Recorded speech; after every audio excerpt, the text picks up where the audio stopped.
We'll do it live. We'll do it live! Fuck it! Do it live! I'll write it, and we'll do it live! Fucking thing sucks! Am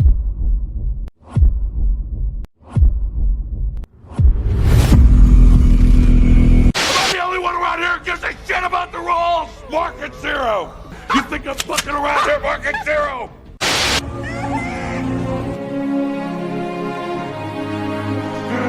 Oh, Billy.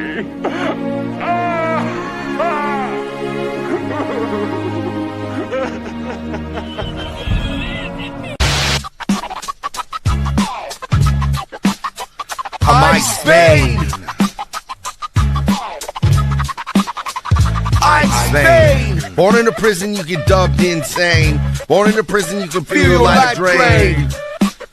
I'm Spain. Dubbed insane. Protect your neck, no disrespect. I'll deport your rats and I'll collect the check. I'm analyzing everything that you do. Yeah, I broke the Batman, then I'll report his ass too. Coming straight out of the clan of Wu. I kill so many men, but I respect a few. I ain't robbing no Robin on no street corner or no alleyway. Respect the view. I'm a spectacle with a license to perform violence with an intent to use. I'm a problem in Harlem, just like I'm a problem in Gotham too. I got testicles. Killer Croc wanna break my arm? I bet you do. You think you know about darkness? I was born in it. You think I'm dropping the charges? Go on, get gone. Tell Gordon and the warden to get some. Protect your neck, Holmes. I'll roll up to your spot clad in denim. You know I'm spitting straight venom. I'm Ice Bane. I'm Ice Bane, about to get dubbed insane. Wu-Tang.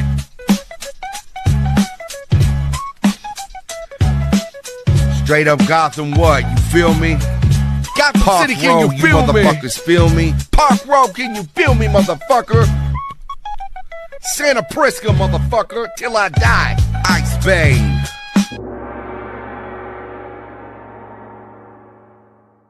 Here at the South Park Leering Center, we're not just retarded, we're Minnesota retarded. Ilhan Omar was educated here, and she's completely retarded.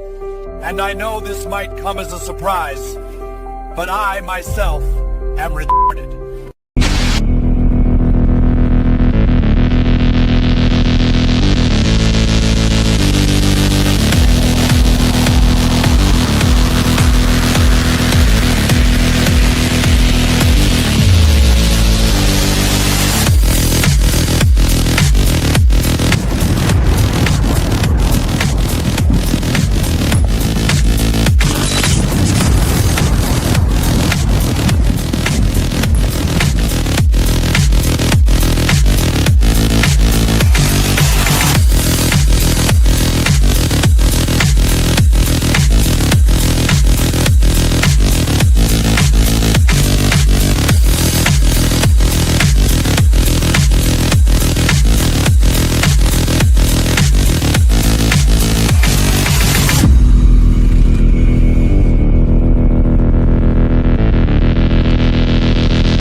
There we go. Well, holy dick, it's Sunday afternoon. What are we doing here? I was supposed to take the day off, start my whole new streaming schedule, get everything in line for next week and new show announcements and enjoy my evening. But, fuck all that.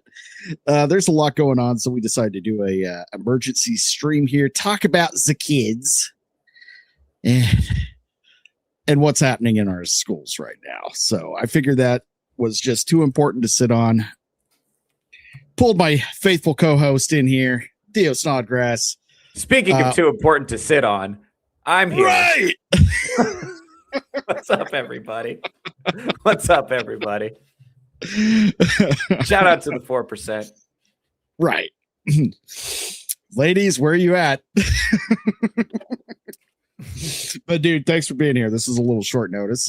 Pulled it all together last minute. That's why we're running a little bit late. Show was supposed to start probably about 1, but you know how it goes. Thumbnails, getting everything set up with the StreamYard, all that boring shit.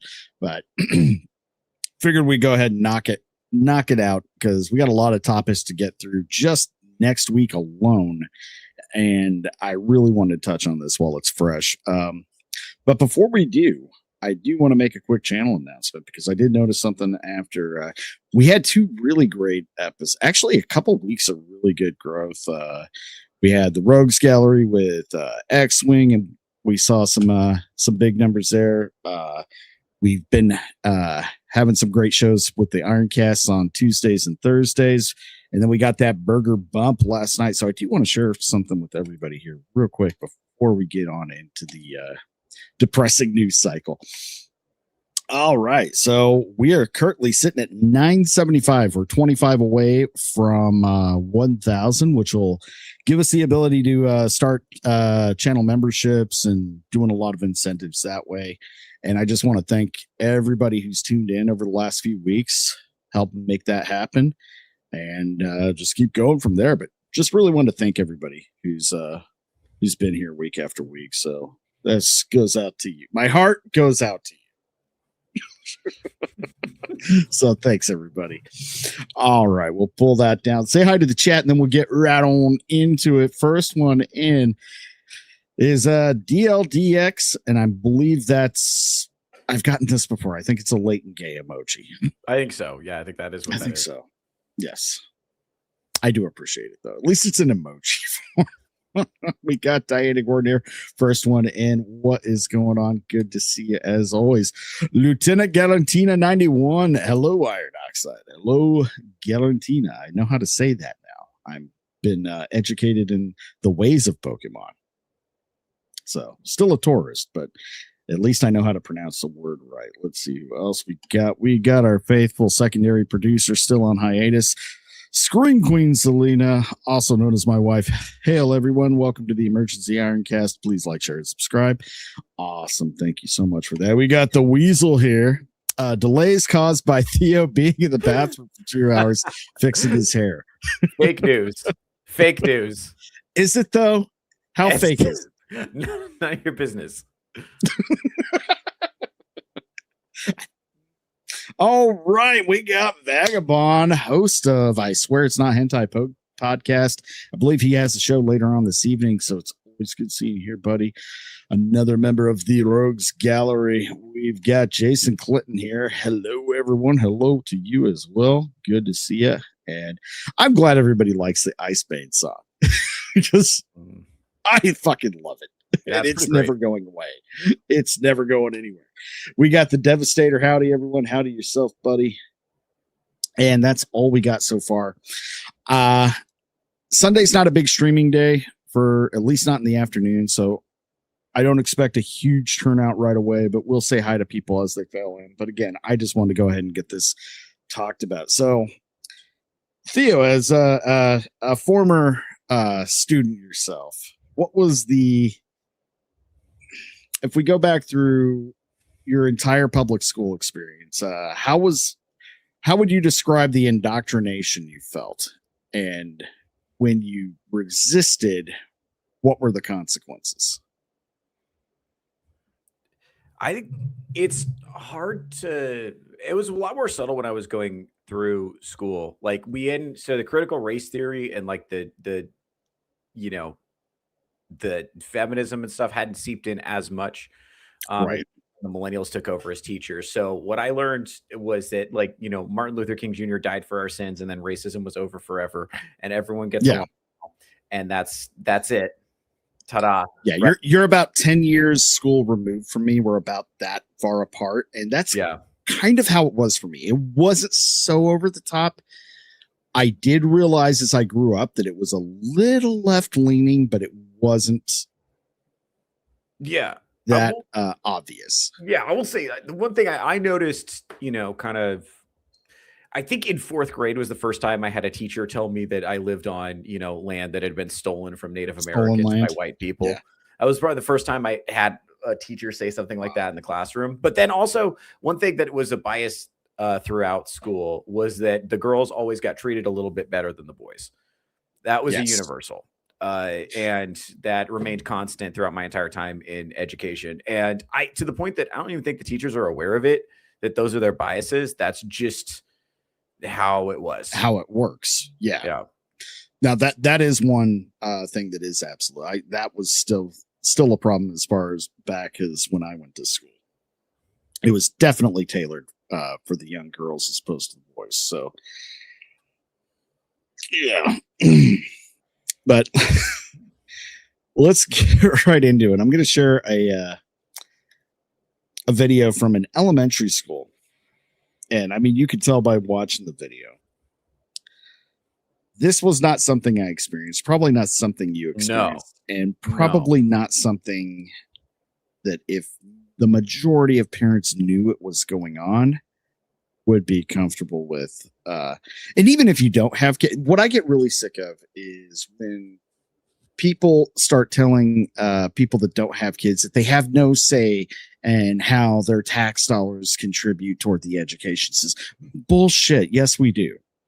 Yeah, we got to live with these fucking people when they become adults. Exactly. We got to live with these fucking people. These are the people that we have to, people who vote in the same elections as us, who participate civically. These are people at the DMV. These are people on the roads. Like, so if you fill their head with a bunch of retarded commie gobbledygook, then that's who I have to deal with. I don't want to deal with that. Right. Right. If we're basically paying for the indoctrination of people that are going to grow up and want to kill us. That's insane to me. Yes. And you're about to see some real insanity. And Society, I believe we can bring you in. Let me go ahead and get that pulled up here real quick before we do.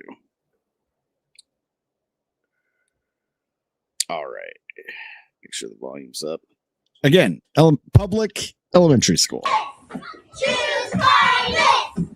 Choose kindness! What the fuck? Kindness! Choose kindness! What the fuck? Choose kindness! Choose kindness! That one's really important. I want to go back to that because they're playing into things that children enjoy, arts and crafts. Because, dude, when I was a kid, man, fucking construction, you get me in front of construction paper, glue and scissors, man, I'm fucking set. I don't need to be checked on for hours. I'm going to be fully self-entertained. So they know what they're doing. Also stomping and being loud. Mm-hmm. That's another thing kids love. That's fun. Do. They sure do. And they're outside instead of inside sitting quietly. Sitting. Would you rather stomp outside and be loud or sit inside quietly when you were a kid? What would you think? Even now. Outside. Even now, I'd rather be outside. If you ask me today, I'd rather be outside. The fuck are you talking about? Oh man. But we'll go ahead and we're gonna take this in a little bit more. Choose kindness! Choose kindness! Choose kindness! Choose... All of the reading material. Dude. Just help. Crazy. You got the little oppression hijab in the background. That's always a nice addition. Oh fuck. This is so bad. This is probably one of the worst. This is worse than we're going to get into the high school kids eventually too. But holy shit. Wait, man. So how many is it all the kids? Is it like all of them? This looks like an entire classroom. Wait, what did this kid's sign say? Hold on, I want to go back to this little boy. We keep us safe by, oh my God.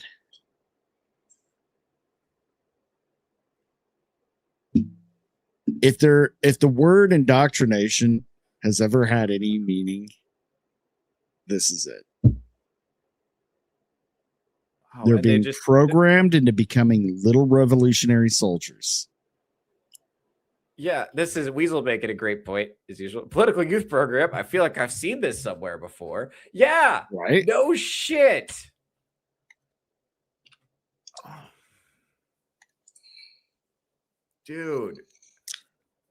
And this is every bit as bad as the videos coming out of the schools in Gaza, where they're reenacting little raids and shooting each other and shit. Because what they're doing is they're training them so that they know how to do this behavior when they're adults. Like choose kindness obviously is a retarded slogan and meaningless. And you shouldn't choose kindness when your country is been invaded by barbarians. Kindness is not the appropriate response. But and they know that it's going to lean into, because what does kindness rhyme with? Violence. Yeah, I was thinking, Pretty easy transition. Well, yeah, and it's like, well, obviously, like what I'm seeing here is like these kids, it's not about the slogan, it's about teaching them the behavior patterns so that they can do it again when they're a little bit older, right? Except for that time, instead of doing it with their teacher's help, they're going to do it in the streets. Right. So I'm not a fascist, at least in my opinion, society. No, he was right. We need a massive reform in the education system. It's been completely infiltrated on every single level. You know what we need? We need like 3 good days of fascism, like just 72 hours. We don't need any more than that. Just enough to send the message. You know what I mean? By the way, we're joined now by our last minute special guest, Society Reviews. Totally not a fascist. How does it go, buddy? Good. Oh boy, yeah. I've been holding that in for a while here. This just brings out feelings in me that I probably shouldn't have, but they're there.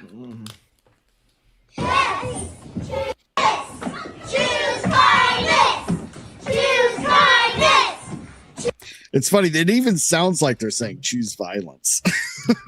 No, when you first started playing the clip, I thought they were saying something about the Jews. I was like, what the hell is going on? Let's go. So did I.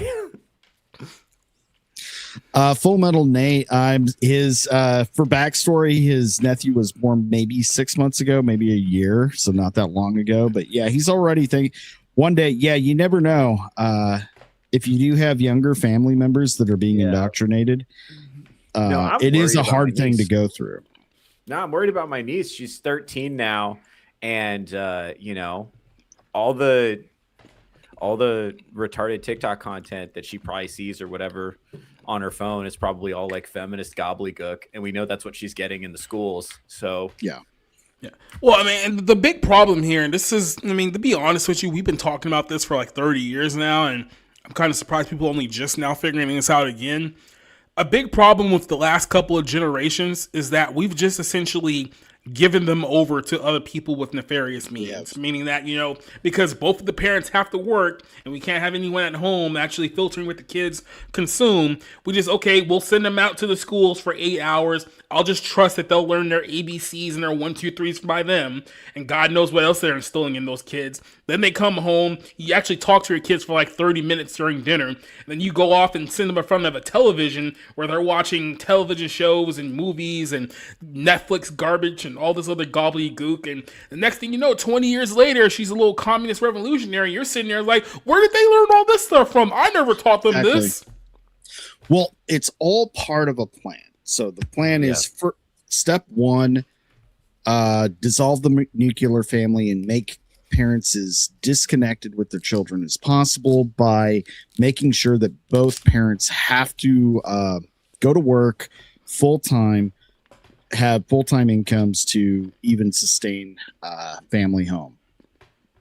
That was it. Back when the second parent working was optional, as the kid got older, wanting to free up, had some more free time, didn't need to spend as much time at home, going out, having the hobby job for extra income and vacations. That was fine. Now it's a necessity. And that was phase one. Then they have to infiltrate education and the media, and particularly the media targeted at kids. But again, because we abandoned education and we abandoned culture, it just let it happen. Mm-hmm. And in a lot of ways, like I said, we've abandoned culture, but I like to think of it as more just falling asleep at the wheel.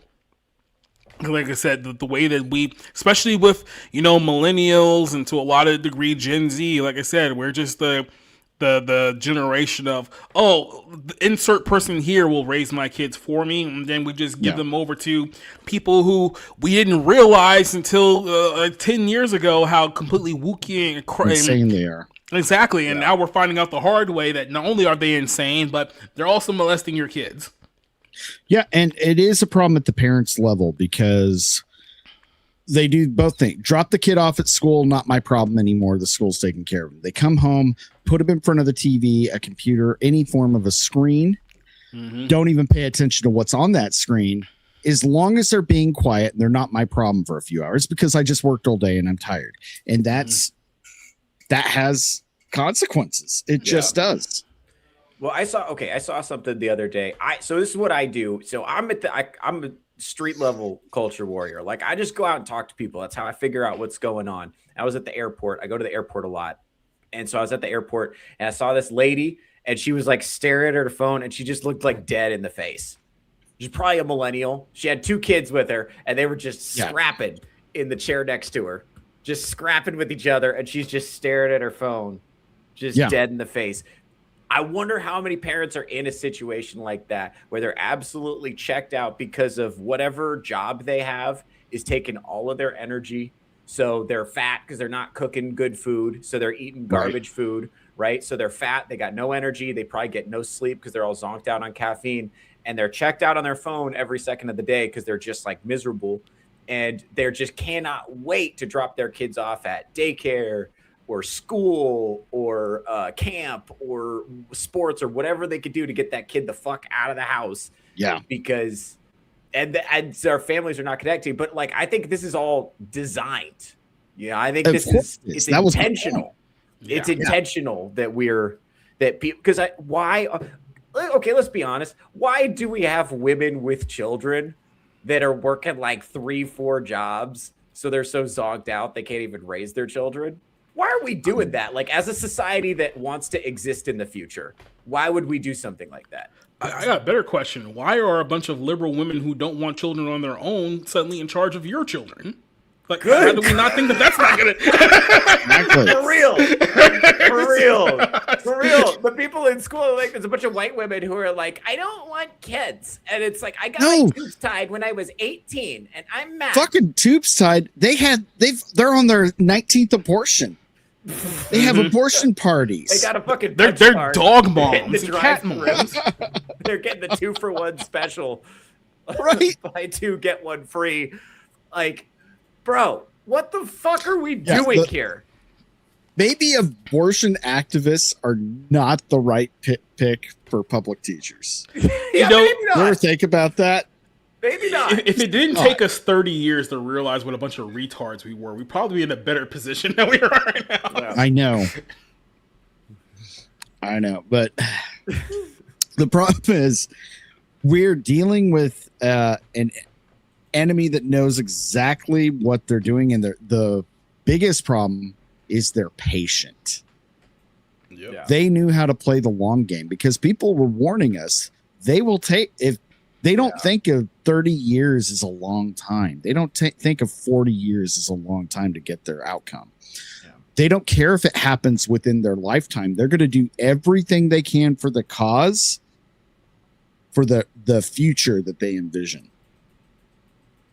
And most people can't see beyond their own lifespan. So that doesn't make sense. Why would you fight for something that you're not even going to be around to enjoy?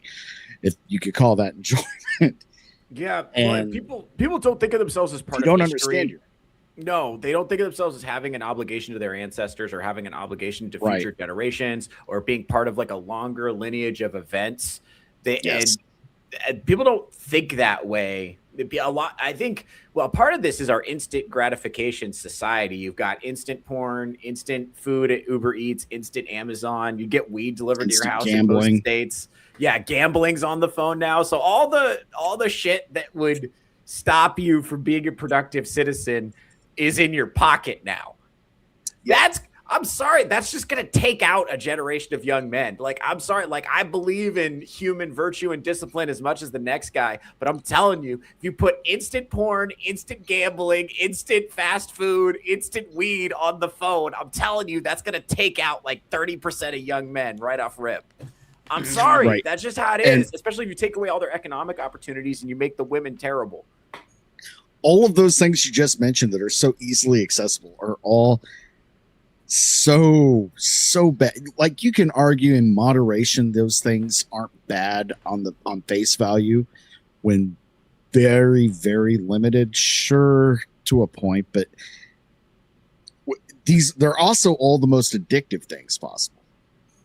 Yeah. You know, bad food, porn, gambling, fucking you don't have to go out and make a human connection with someone. Just swipe left or swipe right and, order a fucking a hookup like Uber Eats. And then, rub yourself in pizza grease afterwards that you just got from fucking DoorDash. For real. And like, dude, like, I don't know. And I don't know how, by the way, the other thing too, that I talk about this is something I haven't talked about enough, is like the amount of the marijuana that's available now is not the marijuana that was available in the 60s. It's a lot stronger than it used to be. And you can get it delivered to your house. It's concentrated now. It's horrible. It is horrible. And I have no excuse because I'm in my 40s. I'm a grown man. I can make my own decisions. But my wife's uncle is a stand-up comedian. He's a cool guy, old hippie type like you were saying, Theo, he's a stand-up comic. The weed is already going to be dude. Concert. I was just like, yeah, I'm cool. I'll go ahead. And I took one little, he was there for it. And then I coughed in it. My poor wife, who hates all of that stuff, doesn't drink, do anything, got a secondhand high. And we were miserable the rest of the night. Horrible. It's not good. This is not Who does this for fun?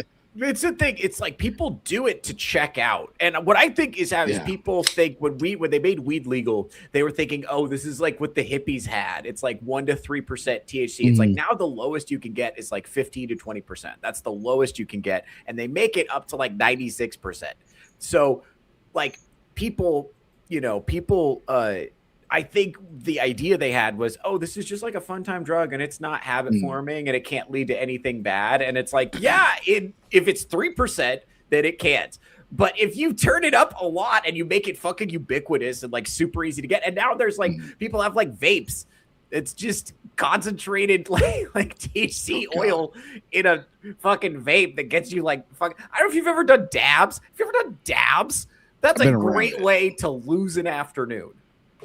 Like, it's just, I don't know, like some people do it all the time. I hang out with comedians. So there's like guys who like, they smoke every day. They smoke at really high concentrations. They have a really high tolerance, whatever. If that's what you want to do with your life, go ahead. But like a lot of people are like, I think a lot of the stuff that's available right now, it just seems like, I don't know. It seems like the environment is flooded with stuff that's supposed to make you check out and not pay attention and not pursue anything meaningful.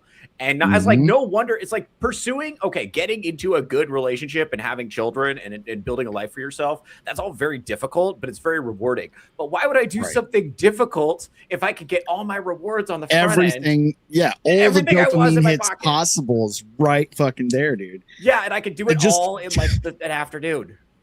Just to go back to the weed story real quick, one of the funniest parts about it, right as I was reaching up and I started taking the little puff from her uncle, I see he goes, no. Wait. I was like, too late. Dude, because I smoke a fair amount. because I hang out with comedians. I've hung out with comedians and rappers and musicians, and just like I just know they don't fuck around. It's just, you got to be really careful, especially if you're out in public. Like if I'm going to be way too high, I want to be 10 feet away from my bed so I can go to sleep. Because then here's the thing, you go to sleep and you wake up and it's over. Okay. But if you're like out at a club and you get too high, you're fucked. You're fucked. That will ruin your day. That's not good, especially on the Vegas Strip. That's like wildly overstimulating. It's not fun. Yeah. Don't do that. No, and Weasel, it's fine if you enjoy it, but the point is the weed now is so much more concentrated. Like, I never liked it that much, but when I was in high school, just in the 90s, the shit that I would smoke, it'd be like, okay, smoke it. I could function. Like, yeah, it was nothing. It is nothing compared to what my roommate in college was selling out of his sock drawer. So at what point did the stoner trip did we start convincing ourselves that like, oh no, weed like cures cancer and stuff like that? Like when did we get to like that level of? Oh, it does not cure cancer, and I want to push back on that a little bit. Yeah, it doesn't cure cancer, but cancer patients that are experiencing extreme pain and they're really at the last stage of their lives, give them everything. Give them all that they. I will say so in 2009, 2010. I was in Southern California and I heard like stoners advancing the argument that legal weed was going to do to the pharmaceutical industry what the MP3 did to CDs. Like actually, like really, truly, like I think there was some honest, but maybe a little bit self-interested advocacy on that. Like honestly, if you want to smoke weed because you like weed, that's fucking fine, you know. But like, I think the idea that it has like magical properties or that it's not habit forming or there are no drawbacks, I don't think any of that is actually true. And so I think man, I hate that argument. Weed's not even addictive. Like the motherfucker, why do you keep smoking it? Well, yeah, and here's the thing. I think now it's so much more concentrated and the age of first exposure is lower. It's the same thing, by the way, same thing that happened to weed also happened to porn, where it got way more concentrated and way more extreme and way easier to get. And the same thing happened, honestly, online gambling. The fact that you can, what you used to have to like drive across state lines, or you'd have to go to an Indian casino, or you'd have to go to Las Vegas. Now you could just do like that times 10 on you can bet on like fucking on your phone. Everything you can imagine, you could just bet on, and it's right on your phone. And it's like, okay, so all of these things taken together, I'm not shitting on anyone's hobbies, but I'm saying all of these things taken together, especially if you pair that with like young men who have zero impulse control and like basically zero ability to think about the future. The other thing about where kind of young men are at right now is they're not given a lot of incentive to buy in. There's not a lot of evidence that if they follow the rules and work hard, that good things are going to happen to them. Right? Like there's no, there's not a lot of evidence that if you are like a good dude who gets a good job, takes care of yourself, and that you're going to be able to buy a house and like have a wife someday. There's not a lot of evidence that that's, available. Again, by design. It's like this has all been completely undermined.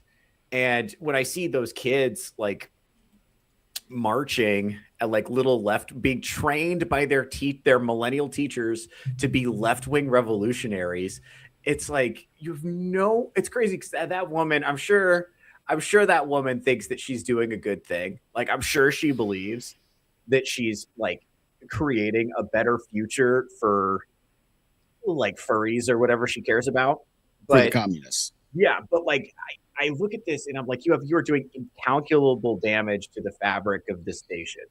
Yeah. You're ruining the lives of at least a few of these children are going to have their lives ruined because they spend it engaging as a communist revolutionary.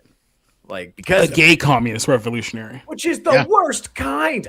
Look, I'll say this about Soviet communism, but it was very masculine, and they were like, very like macho and like virulent. They had fancy hats. Yeah, virulently homophobic, which I like. Yeah, that's good. Virulent homophobia, friend of the channel. These communist revolutionaries are gonna look like the kids who like were doing Molly at gay bars in like the late 90s, and it's just like it's gonna be terrible. Yeah, it's like it's very French, and I don't mean that as a compliment. Well, no one says French is a compliment. It's not good, man. It's not good. And it's like I don't blame people who are just sick of it and who are ready to just flip the table over because they feel like there's nothing in it for them. Yeah, they're not these kind of communists. No. I must break you. See, that was communism we feared. Right? This is communism we just are annoyed by and can't stand. It's just deliberate attempts to subvert and demoralize the nation. It just sucks so bad to see. It is demoralizing, but like to see how many people are enthusiastically protesting against the necessary measures to repair the damage that's been done is crazy. Right. That's their thing, though. Like when they have power, they go at full force, and then when you try to repair any of the damage that they cause, they act like you're committing murder against them. Right. That's you're crazy. Oppressing them all of a sudden. They oppress everybody. And the minute you say, hey, stop it. Oh, you're murdering me. Mm-hmm. Go ahead. By the way, we're joined by Drunken Emerald Arrow, Mr. Producer. Or it's a case, and this is how insidious it really is the fact that they use our own Constitution against us.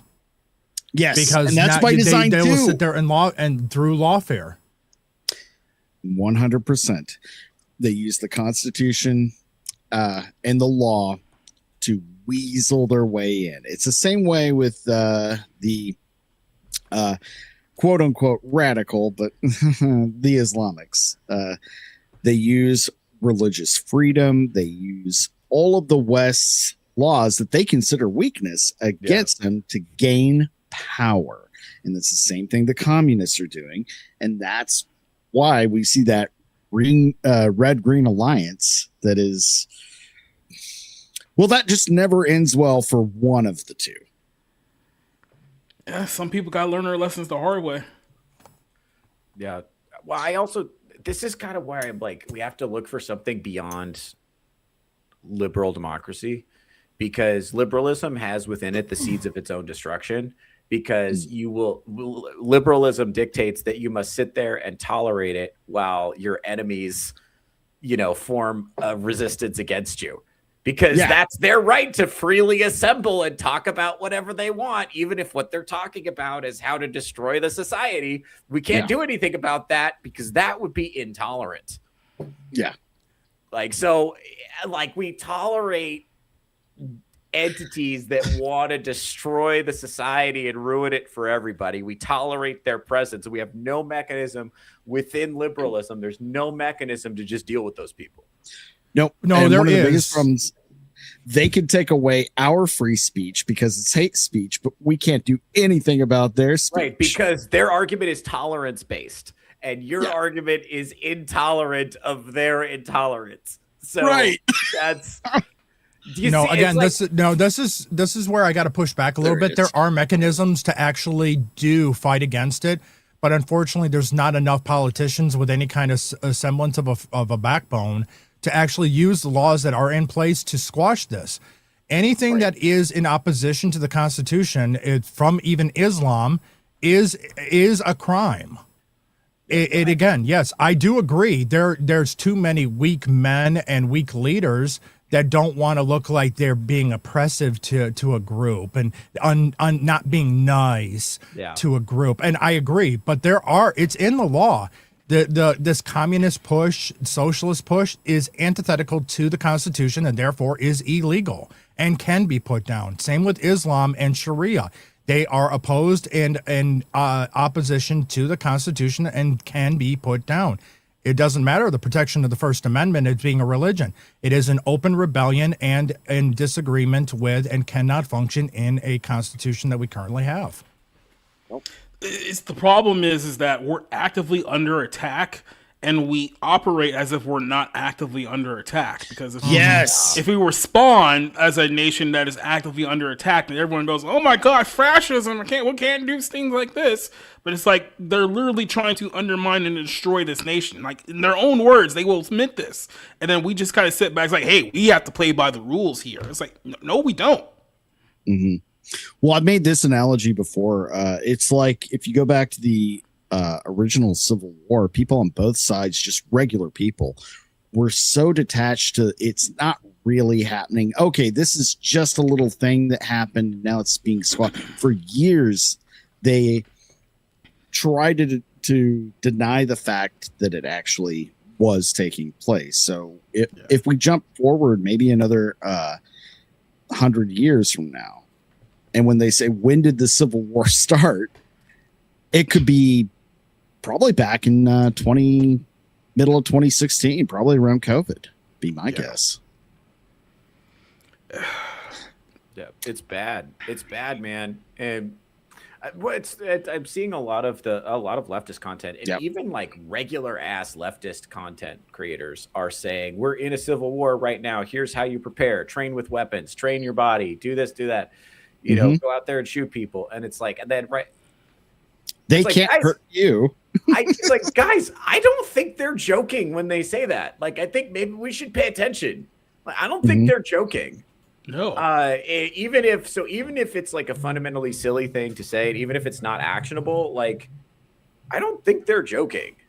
Like, they're fighting right now. They mean it. So, like, what are we gonna do about that? Is something gonna be done about that? We're literally at the point now where they shot one of our most popular commentators. They're storming churches now. They're already in the streets fighting law enforcement under these guys that they're not real cops. We can fight them and prevent them from upholding the law. So it's like they're fully deranged. So and they're training children to do the same thing. Mm-hmm. Now, there was a video earlier today of some dumbass Karen who took her like 7-year-old daughter to a protest and she got like maced in the face. And it's like, yeah, these people have no problem taking their own children to these events where bodily harm can happen to them. So what do you think? They don't care about your kids? Intentionally taking them so that they are harmed and can be a puppet and a prop. Mm-hmm. Exactly. Using their own children as human shields. Exactly like just exactly like the Palestinians do. Yep. Yeah, 100%. So then they can go, oh no, they're attacking our children. Think of the children. Yep. Blue-eyed Scorpio, I think it could be argued that the blueprint was being executed during Obama. I worked for UPS at the time, and the union was pushing voting for him and pulling the if you don't vote for Obama, you're racist. Yeah. Yeah. Yeah. Remember when voting for Obama was supposed to bring everyone together? Remember that? Oh, yeah. Those were good times. That's what completely reversed course on any kind of actual good race relations was all under Obama. Yep. And a lot of people bought it. And you know where he really had a lot of leeway with his first election, with guys like me that watched almost, probably about half their graduating class get shipped, enlist, go overseas, and only a few of them come back. And the ones that did come back were either injured.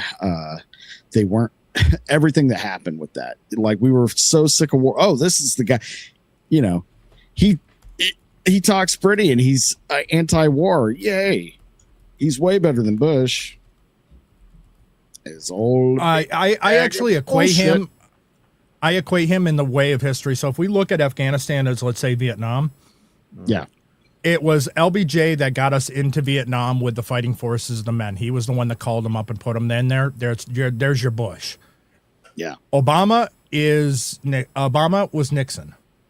He came in saying, I'm going to end the war. I'm going to bring our troops back and we're going to get out of there. And then continued until he was under investigation for Watergate to actually start bringing troops home. Great point. No, that's a good point. All right.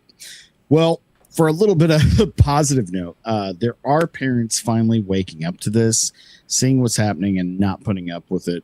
We need more of this. Breaking: a mother in Auburn, Washington is going viral after confronting her daughter's middle school.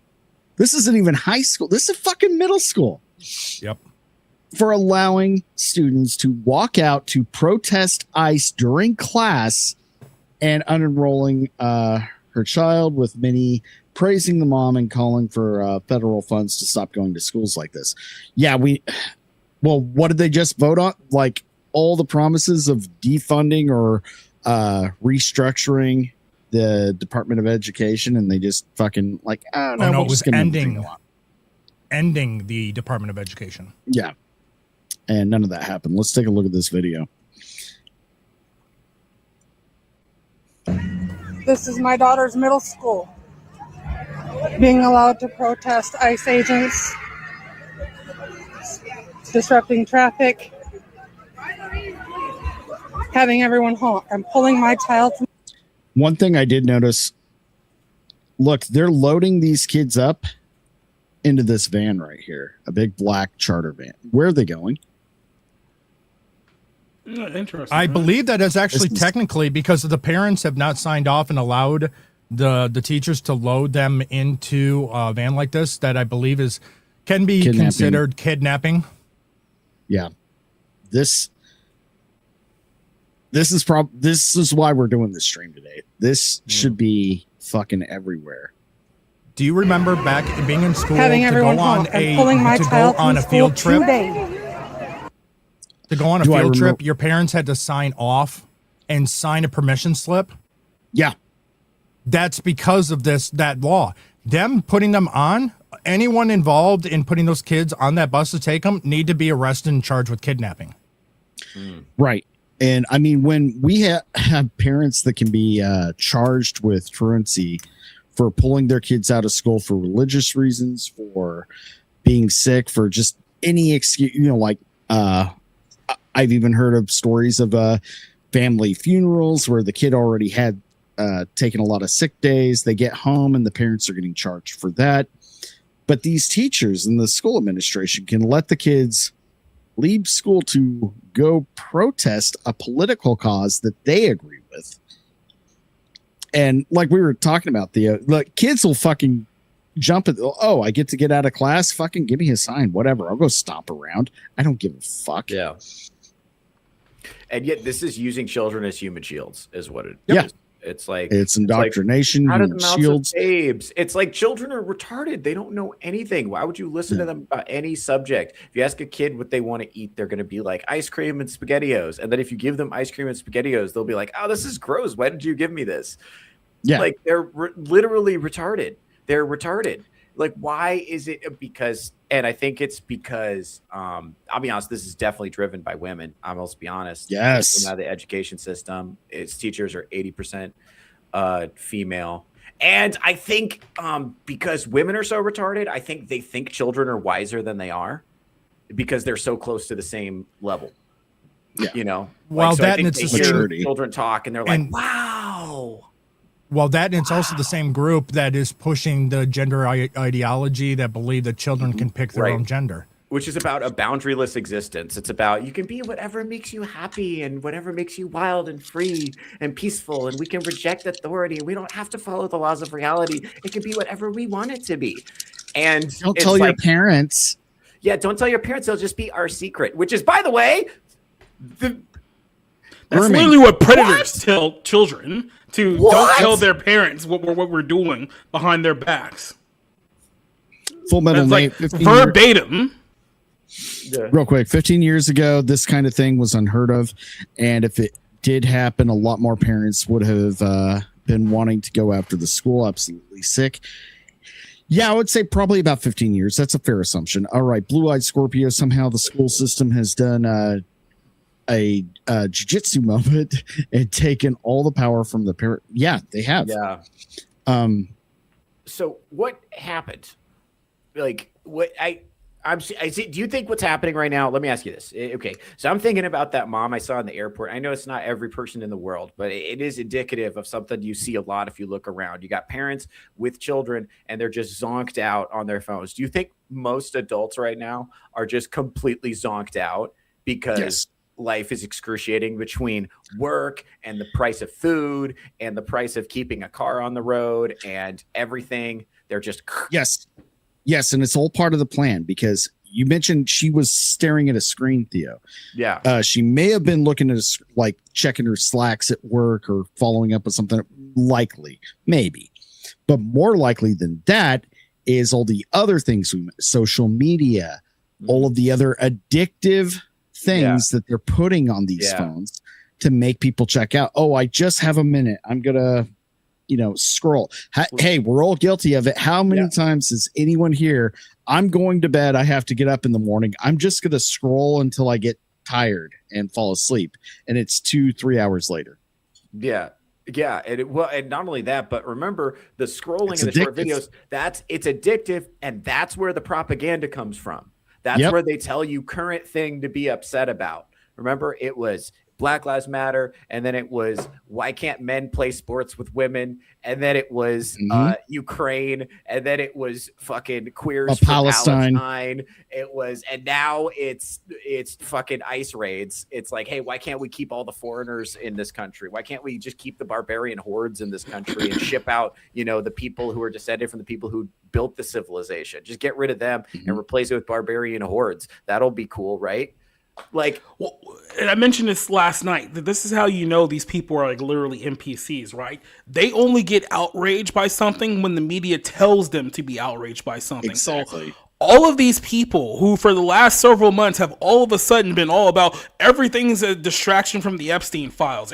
Everything Trump is doing is just trying to distract you from Epstein. Well, guess what? There was a pretty big Epstein dunk over the weekend. You know who hasn't said a fucking word about it? All the people who are claiming that this has all been one giant distraction from the Epstein files. If you guys actually cared about this, you would be talking a lot about the stuff that's been going on over the last couple of days. But they're not, because they're not being told by their media overlords this is the thing to be outraged by today. So they're still awaiting their instructions for the next ICE situation to get angry at right now. Now all of a sudden they don't care about the whole Epstein thing anymore. It's like they don't have any original thought. They are literally led like sheep to a slaughter by the media.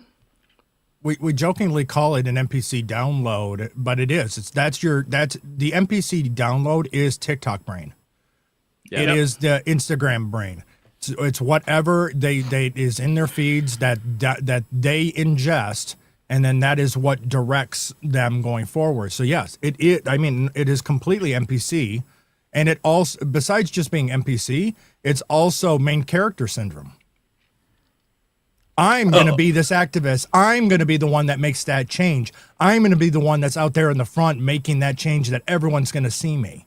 We used to joke about like superhero movies, about how it warps people's reality, but these people have seriously deranged themselves into believing that they are the Marvel superheroes of this story. Like they think in their minds like they're Captain America and Iron Man, and that they're fighting all these Hydra agents, and they need to stand up against the big bad Trump administration. It's like, you see how these films have literally warped their perception of reality. Yeah, this is true. Well, I mean, also, I keep bringing this up. We talked about this on Touch Grass yesterday, all the young adult fiction that was specifically marketed at young women, which was all about rebelling against dystopian governments and the fucking Handmaid's Tale being required reading. And that was and that opened a whole can of worms, because then we got to talk about all the different cultural influences on people to try to, convince them to be communist retards. And Captain Planet convincing people to not have children because we're all part of the global citizenry. We're all the whole world is your family. You don't need a big family, dude. And also all this like these superhero movies where you got these tiny little girls beating up giant Russian guys. Women think that's real. Yeah. Well, go back to Renee Good. Why are you using real bullets? Dude, oh my god. You guys aren't real cops. That's what the media told me. You're not real federal officers. Not even the media society. That's what she went and was trained by a group that And because they're telling these dumbasses that they're not real federal officers. Like, real federal officers have to identify themselves. To be fair, they're meeting the protests with paintball guns. So I know it's paintball guns full of pepper spray, but at the end of the day, it really does look like they're playing a game.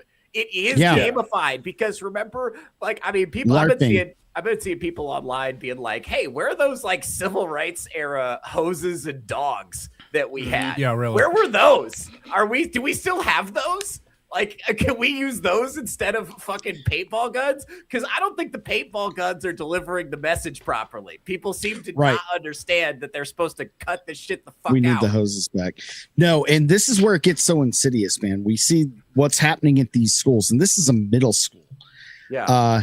So the training that I just mentioned that Renee Good and probably Alex Preddy went through, that pretty much made them convinced that they were not in any real danger. They might get a boo-boo for bragging rights, but that would be it. Maybe they would get arrested and they could come out, within 24 hours with their mug shot.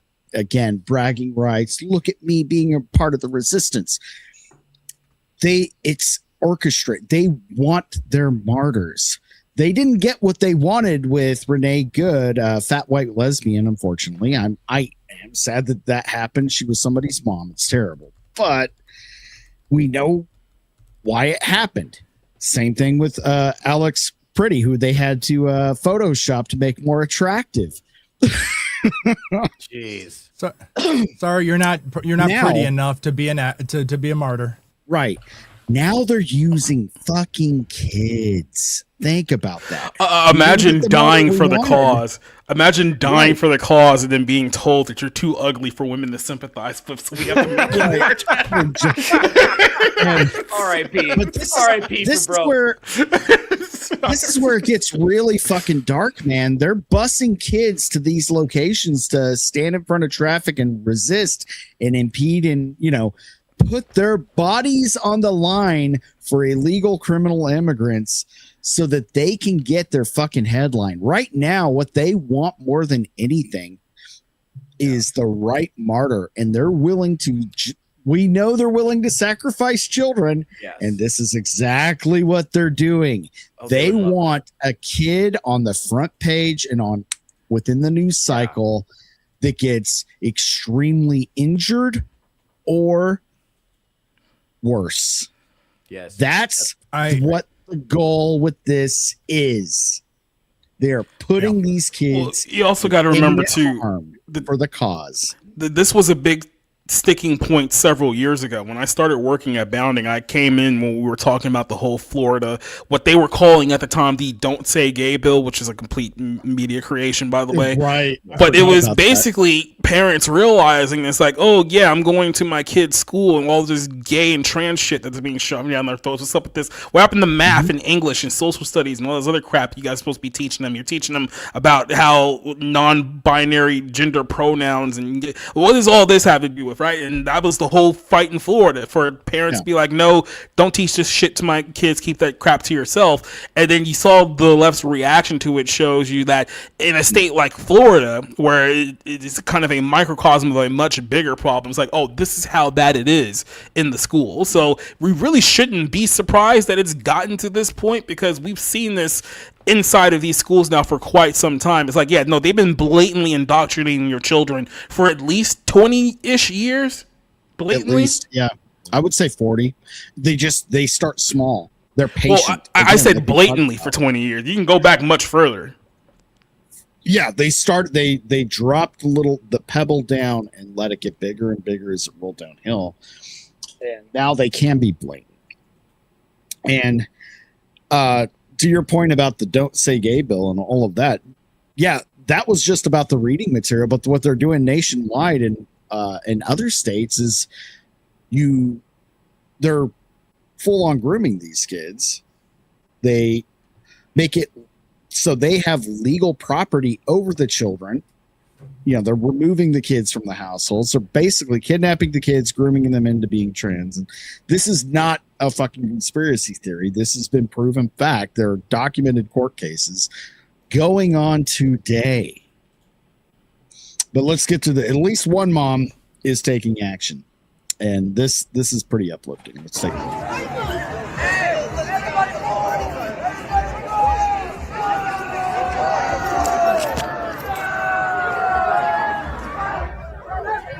This is fucking unbelievable.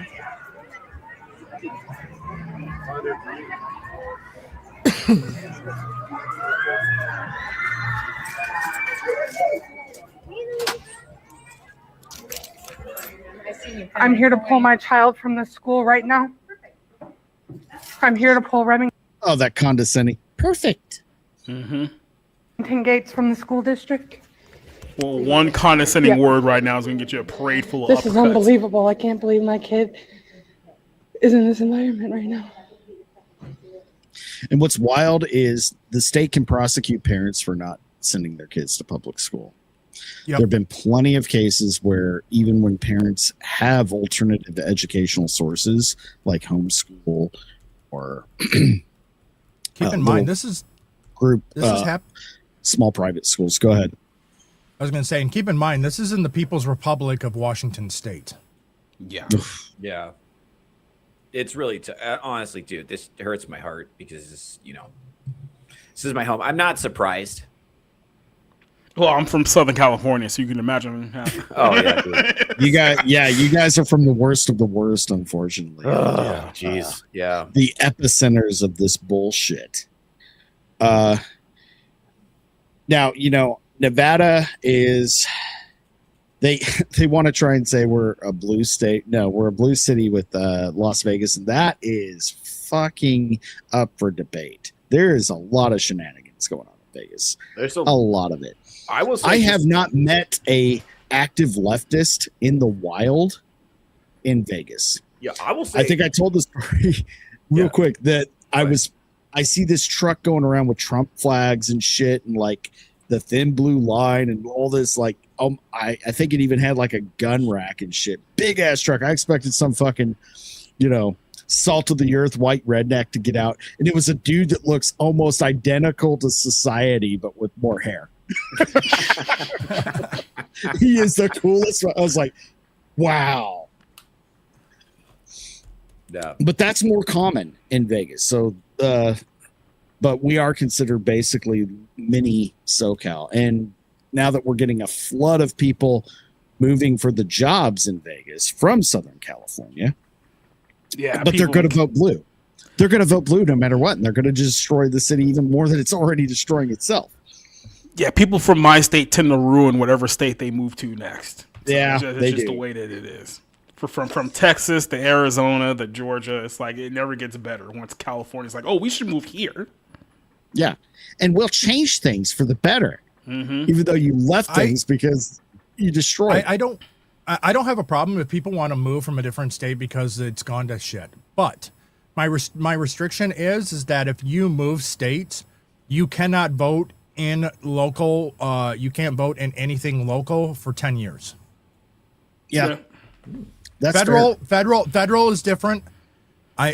Federal is different because granted you do influence the state. However, you're still a U.S. citizen, but you need to be a resident of that state for a set period of time before you can start influencing anything happening within that state. No, dude, this is how bad Vegas is. We have people coming from Southern California and running for public office for one. Only in one direction too. They didn't leave. Wow, this is fucked up. Come here and like we're gonna stop that from happening. They're like, we're gonna bring this here. Yeah, it's bad. I'm blown away. Can she be brought down to the office right now, please? Again, if we have everybody out there, we'll get her. I'm blown away. The mother? Yeah. Well, so I can explain to you what we're. This is disrupting traffic and my child's education. I need to look at the look this woman's giving this mother right here. Oh, it's resting bitch face going. I can't believe. Oh, another right winger. Well, you got to understand. This is they wouldn't let these kids. This is orchestrated by the school. This is a school function, a school event. They're putting these kids out there for the cause. I need to see my kid. Okay, yeah, we have to. Okay. When she's down here, I will sign. Are you serious? Because there's unfortunately some parental agreements where every time I bring it in, she doesn't check it because she knows me. That's interesting. That's okay.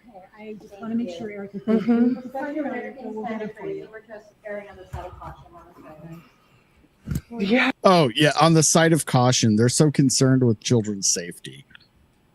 Yeah, that they're going to put them out in the they're going to put them out in the public with very limited even teacher supervision, and yet they don't want to make sure that a mom can't pull their own daughter without verification, but they're going to put them out there and put the children in harm's way that they could even be abducted from the street and then didn't even know it until they get all the way back. The child doesn't show up home from school, and the parents didn't even know this even happened. Oh my! It's just the unbelievable. Or imagine your kid goes to an ICE protest where he gets flashbanged to the face and loses an eye. That you're sitting here like, what the hell happened to my kid? It's like, oh, see, we were at an ICE protest somewhere downtown. It's like, wait, what? Like, remember these things called permission slips? Remember when you used to have to sign those to like leave? Insane. I guess you were not allowed to leave. Once you arrived on school property, you were not allowed to leave until the end of the day to get on the bus to go home or walk home. Throughout the day, the only way you could leave was being signed out by a parent or legal guardian. Yep.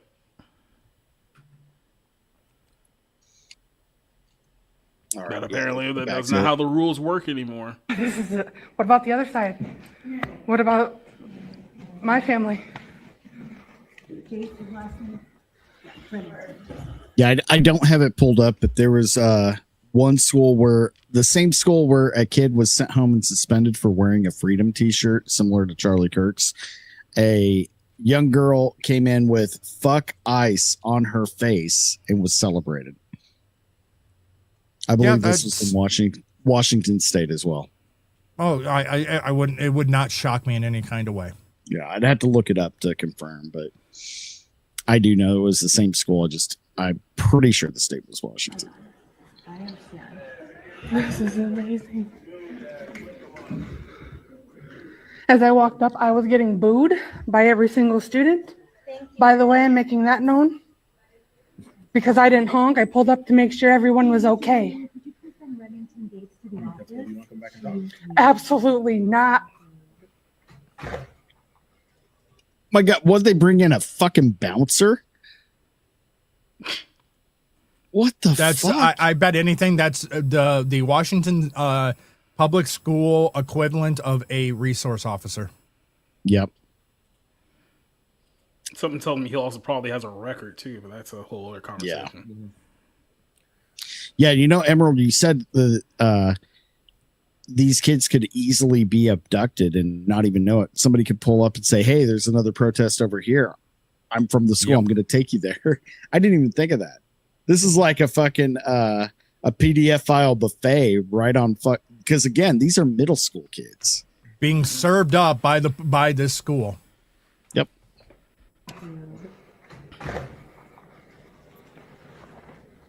Did we ever get your student? Yeah. No, not yet. I mean, we called for him and everything else? Okay. Will you go make sure? Who's your student? Just Remington Gates, 7th grade. Jesus fucking Christ, 7th grade. Which would put that child at between 11 and 12. Yeah. For 7th grade? Yeah. 12. Yeah. Okay. Or at No, least, no, because about 12 is about 7th. 13 is 8th. Freshman is about 14. Hold on. And I hate putting this in my search history, but average age of a 7th grader. Yeah. How young is too young? Asking for a friend. Mm-hmm. Jesus Christ. I want to know for a fact. Like, dear Google, I'm trying to Google this age here for non-nefarious reasons, I swear. Right. 12 to 13. 12 to 13. Yeesh, expired. That's oh God. My bad. Sorry. Is that not what we were doing? Calm down, DiCaprio. Jesus. Damn. My bad. Every single student booed me because I pulled up here, rolled down my window. Is everything okay? What's going on? To run into this? I didn't honk. I parked as soon as I walked up. I'm telling you right now, this is going to be a huge. The kids booed. They were trained to. They're following their teacher's directives. That's what they're supposed to do. Like, also, dude, I don't feel awesome about bringing in the security goon here because that guy seems to be a lot bigger than that lady, and it changes the whole dynamic. Now there's a veiled threat of force over this whole situation. But you know what would have been brilliant? This is one of those rare situations where I wish this was actually a black mom. Because she would have went into that office, all hell would have broken loose, and they would not know what to do at all. Dude, what would they do? I need to see you. You don't need to see my ID. You know me, motherfucker. You know me. I'm in here every other Tuesday. I bring snacks. Out here, got my fucking kids for all these people booing me. Oh, dude. I gotta admit, man, I love based black woman's energy. They are so much fun. Like, if there was ever a moment for a ratchet black woman, this would be the point right here. Dude. Oh, man. Problem, guys. I cannot believe that my child is in this environment right now. Because again, that's that energy. She has that shock. She has the right reaction. She's shocked. She's disgusted. But she also sounds weak. But then you bring in Black Mom, and oh my god, that whole dynamic should have been fantastic. I'm ashamed and I'm embarrassed as a parent and as an adult. Wow, I thought my kid was safe here. They're very safe here. They're very safe here. They're very safe out on the street. You know, there's a follow-up video. Let me see if I can find that. Because, Lady and Dunn. Let me see if this is the same one. Okay, This is a follow-up video from the same woman. I'm going to bring it up. This is after she's retrieved her child. I prefer to. It's going to be a little bit slippery. The white Mazda.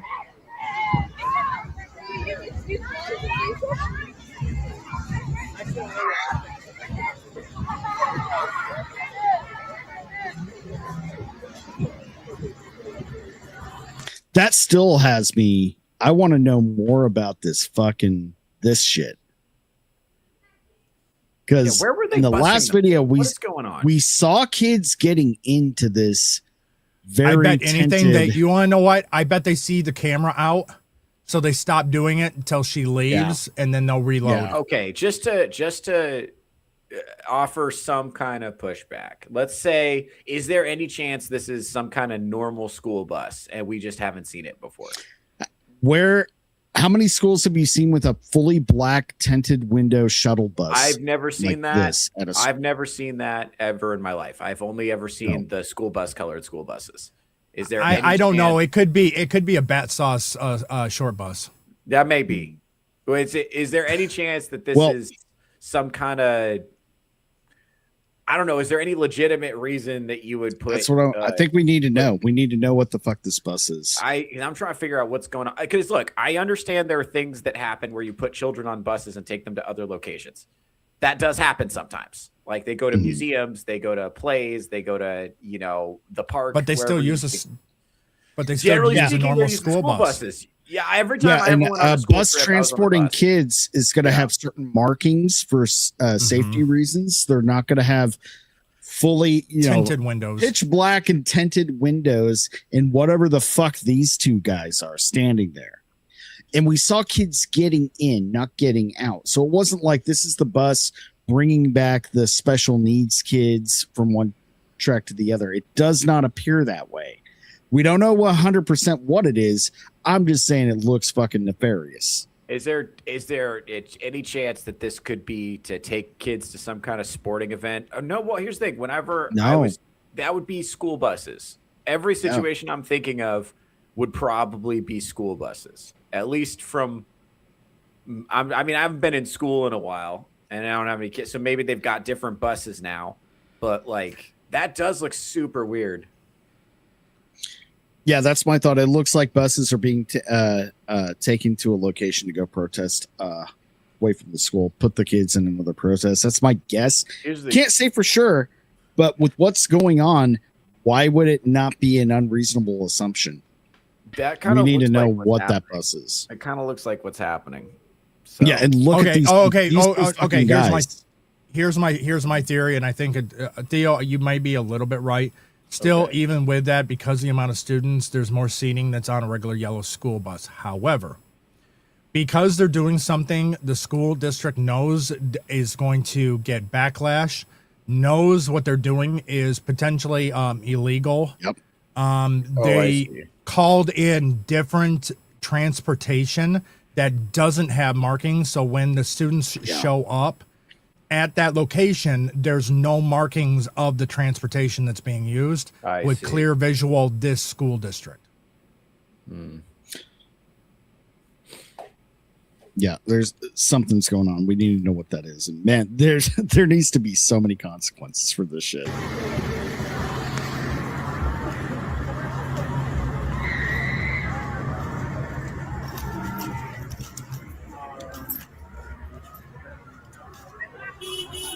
Where would I be able to pick up her transcripts so I can figure out education for her? The school district building, because I'm not coming back here. This is unsafe. Email the registrar, Miss Tara Foy. She can email those straight to you. Oh, Tara Foy. Correct. Yep. Awesome. Thank you. Get in the car, please. Of course, some white woman named Tara. I'm gonna whip around. It's funny how this woman is so concerned about her impeding traffic to get to her car, but not all of those other fucking kids standing in traffic by the direction of their teachers. I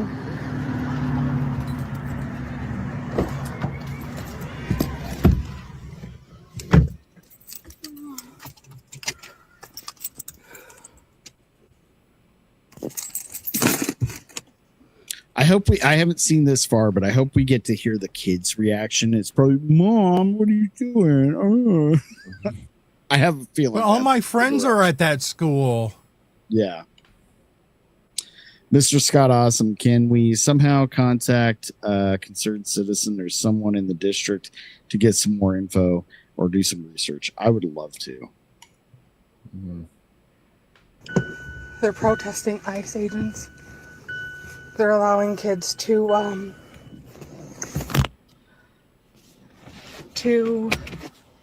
miss class, disrupt traffic, put people in danger. Well, this is what I was letting you know about. This was gonna start happening. Hold my phone.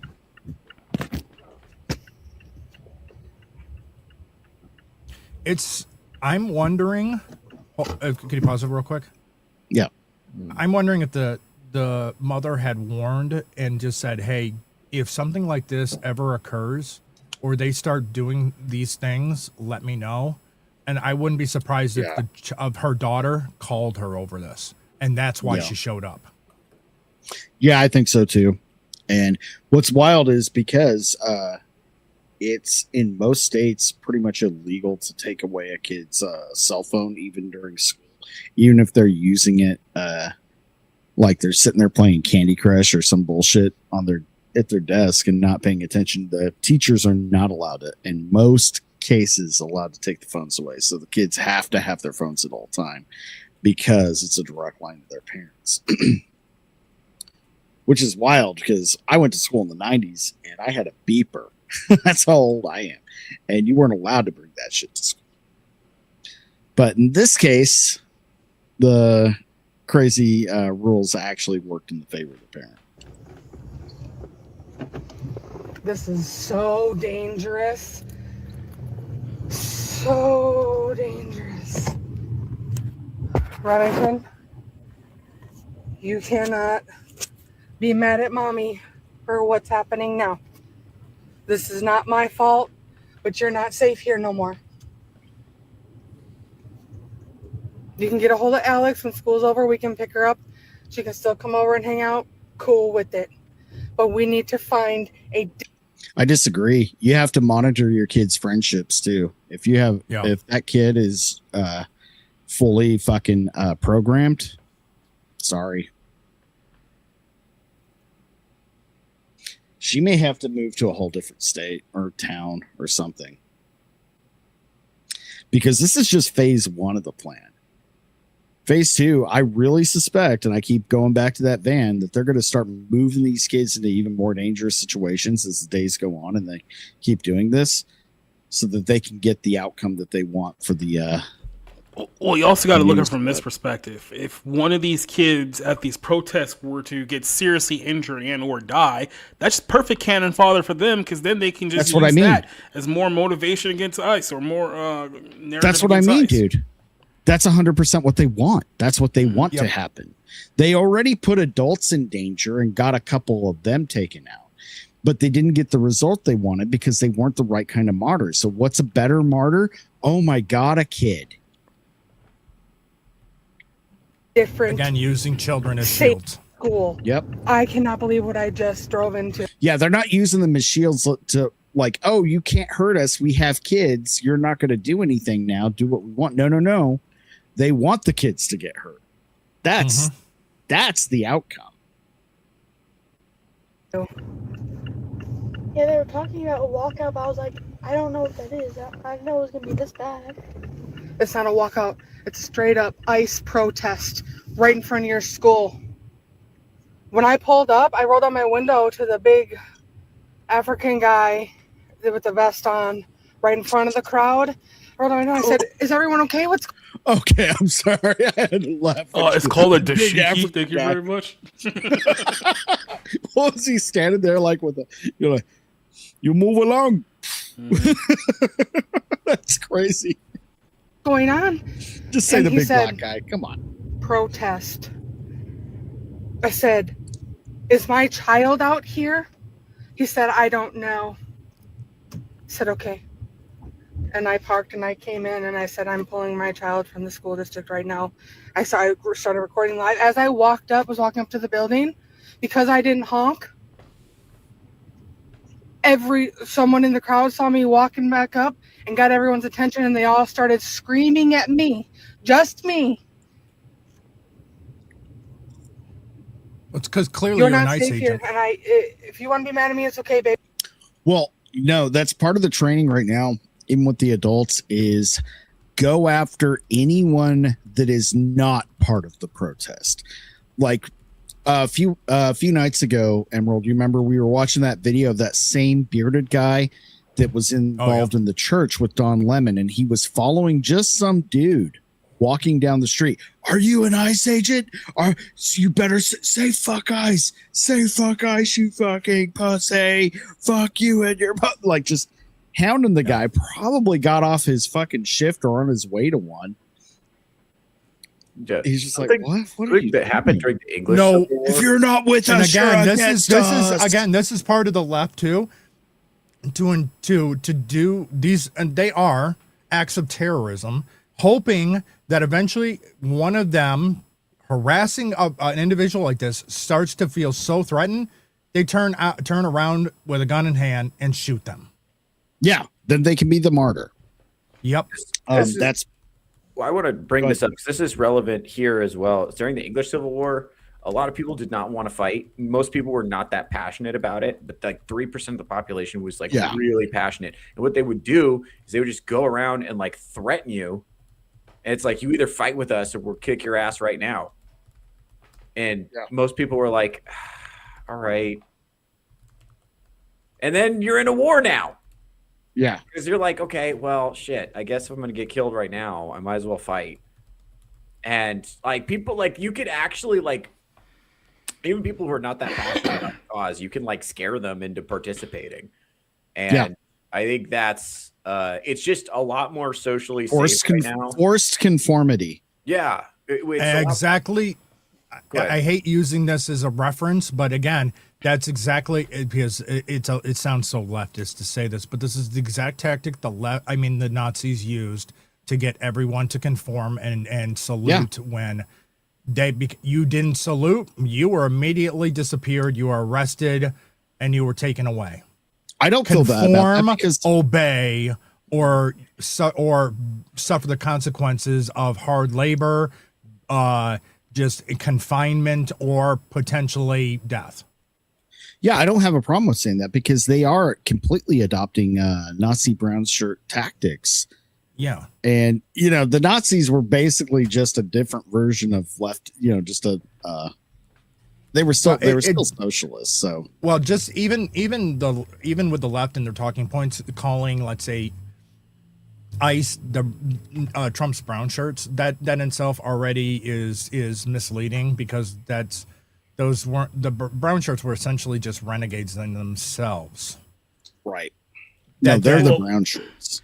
You got to remember, every bit of leftist rhetoric begins with a lie. Yes, very true. Truthful. Well, it's in the fucking playbook. Accuse others of doing what you're doing to cause confusion. Yeah. Baby, I forgive you. I'm sorry. I did not expect this. I'm sorry, baby. I will let you pick whatever school you want. I don't care if I have to pay for it. My baby. That's why school choice is so fucking important. I don't care if I have to pay for it. And you want to know what? To be perfectly honest, I'd almost see her as probably a centrist. I wouldn't necessarily. I'm not saying that she may not even be a full Trump supporter. She may not be a right winger. She could just be a centrist.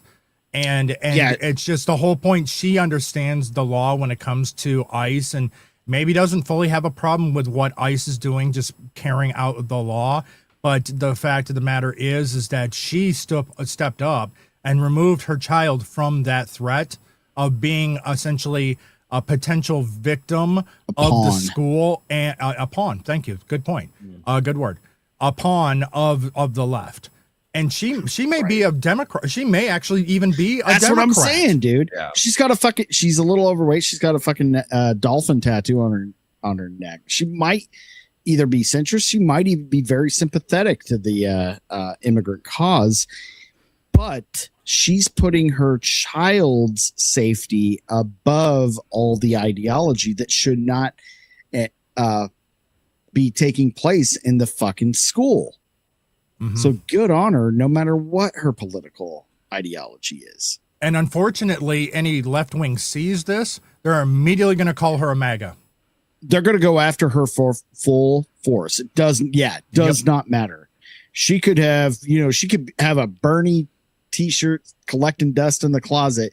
They're going after her hardcore. And that's God. I hope hopefully she has a GoFundMe set up already. She might be a regular Democrat, developed that maternal instinct of having children, which snapped her out of the nonsense, perhaps. Well, most Democrats tend to flip when the psychopaths turn against them. So this is usually how it always works. Yeah, I mean, goddamn, they talk about the cult and of Trump and all of this, when the majority of the people I interact with the exception of a few that are hardened, staunch conservatives and all that, they're fine, but everybody else, centrist, even more 90s leaning liberal, and we can argue back and forth about the issues and come to a fucking consensus most of the time and find a little bit of middle ground. They are not. It's just like that meme of the guy standing in the middle. There's the right and the left, and the line keeps going until the person that was in the middle is now over there at the far right. Yeah. That or the situation in the case of this mother, she's standing on the center. And it's the meme of the left then pushing her, saying, "Why are you siding with them?" And this is exactly this is actually what it is right here. She may be a centrist that sympathizes with the left. You put your put her child in danger. She's now taking the child out. The left is now going to push her to the right and say, "Why are you supporting them?" Yeah. Yeah, they will attack her. She was just attacked by fucking the kids at her kid's school. Yep. Just for pulling up and, because they were trained. Yep. Anybody that's not a part of the protest is a potential enemy, and you must go after them until they declare that they're not. want that I can drive to within 30 minutes of home. Oh God, I feel for this one. Yeah, I think, lady, really if you happen to be watching, I'm sorry I mentioned that you're a little overweight.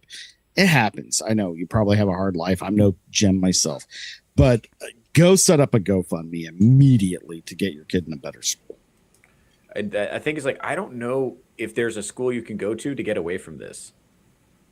Like, I think it's because it was in the College of Education. That's where all these teachers, they all went to the same colleges of education. So they all got their indoctrination there, and they went out to go spread the good news, so to speak. They go out to evangelize the wokeness and to spread wokeness in the schools. It's a lot of them. That's why they went into education in the first place, was to create a safe space for queer students. Yeah. Right. And like, so no, they've infiltrated private schools, Catholic schools. That's what I was going to say. Is the fact is that it's in the private schools. The only way you can guarantee the child is not being indoctrinated in a lot of this stuff is homeschool. That's your only thing you really have left as a parent to guarantee you're not going to have this leftist indoctrination. Is homeschooling. And I've thought about this for a while because I do have people that I know very well that are very involved in the public school system as teachers and whatnot. So, and I've talked to them, like, the solution may be all of the teachers with common sense. Some of them even are a little more left leaning, but they understand that has no place in education. Education should just be education. So if all of the teachers that are not just based, but just have basic common sense and don't want to inject political ideology into education, step back, become independent contractors in all of these little communities of homeschools, hire these people, pull their money and resources to get them and start doing schooling that way. Because back, in that used to be how schools worked. They found somebody who could be the teacher, decided how much they could pay them, and started little farmhouse schools. While true, the other problem is it's not just the base teachers that need to come in to be able to do this. It's the fact that what is the overlying force that is pushing this also in the schools? The very strong Democrat supporting teacher union. And that needs to go away. Well, I'm against all public sector unions. Yeah. Now, the only way I'll push back, because teachers have been very screwed over. So I understand why individual teachers would want the union, because they have been put in horrible situations, and my problem, there may be a reason for that, but the problem is the political ideology attached to it. It's not just the political ideology; it's the fact too that when it comes to public sector unions, you see them, and it's, let's say, the teachers now going on strike against the city. No, they're not going on to strike against the city. They're going on strike against the taxpayer. Yeah, you're right. Oh shit! It's different when it's different when it's private, because you're striking against the company itself and in that corporation. I'm not a big union guy in any kind of way, but I understand it from a private sector aspect. But public, you're striking against the taxpayers. You're not sticking it to some person right at the top. You're screwing over the people that are paying your salary that are living in your community. And even to that effect, even private unions they have never been good faith organizations. They've always been political and very much criminal organizations. Anyway, Society, you were going to chime in. I'm sorry. No, I was just going to say, over everything I've learned about teachers and the unions over the last 10 years, it's very, very hard for me to sympathize with teachers on any conceivable level at this point. Right. I'm just going to say there are some good ones out there. They're just so outnumbered. extremely outnumbered. Oh yeah, and even if there are a few good ones out there, which I'm not going to dispute, but at the same time, we got to understand that they are the minority and not the majority, and that's kind of the problem. Right. No, that is right. Yeah, it's hard time. And all right, let's get back to this lady. See how this is.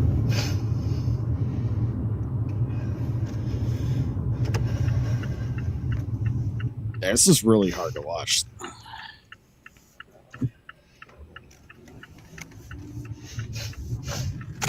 I'm sorry, Rem.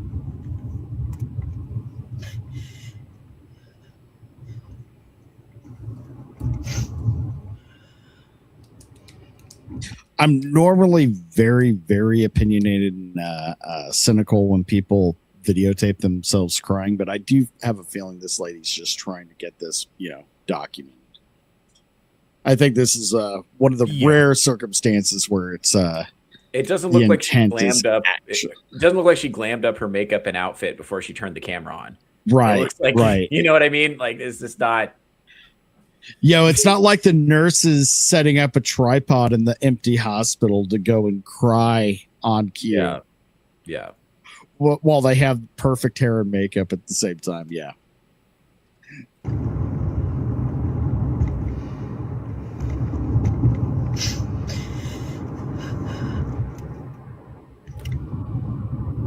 Oh.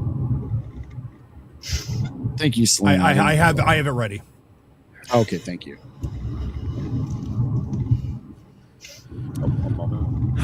This is not what I wanted to happen.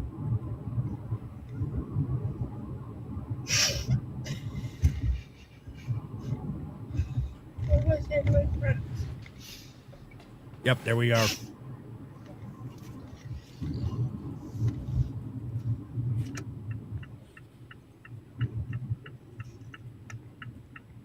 That school is not a safe place. Like, I mean,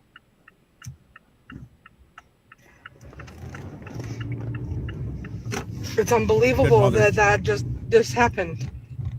Good mother. She used her turn signal. Yeah.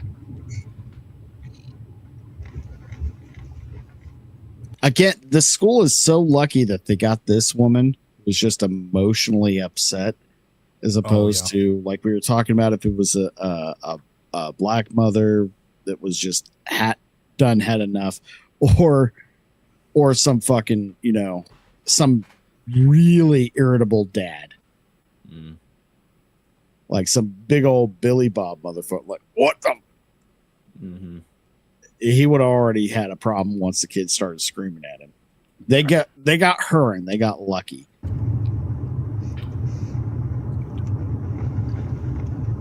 I mean, your friends can come over and hang out anytime. But you'll be monitored.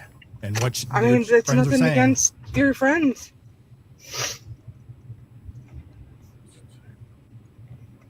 And I'm telling you, if this starts to...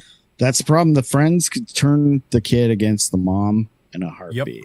Yep. Oh, yeah. Yeah, not even... disrupt my family life and my relationship with my daughter, that school's got a bigger problem than they already have right now. There you go, baby. Get mad.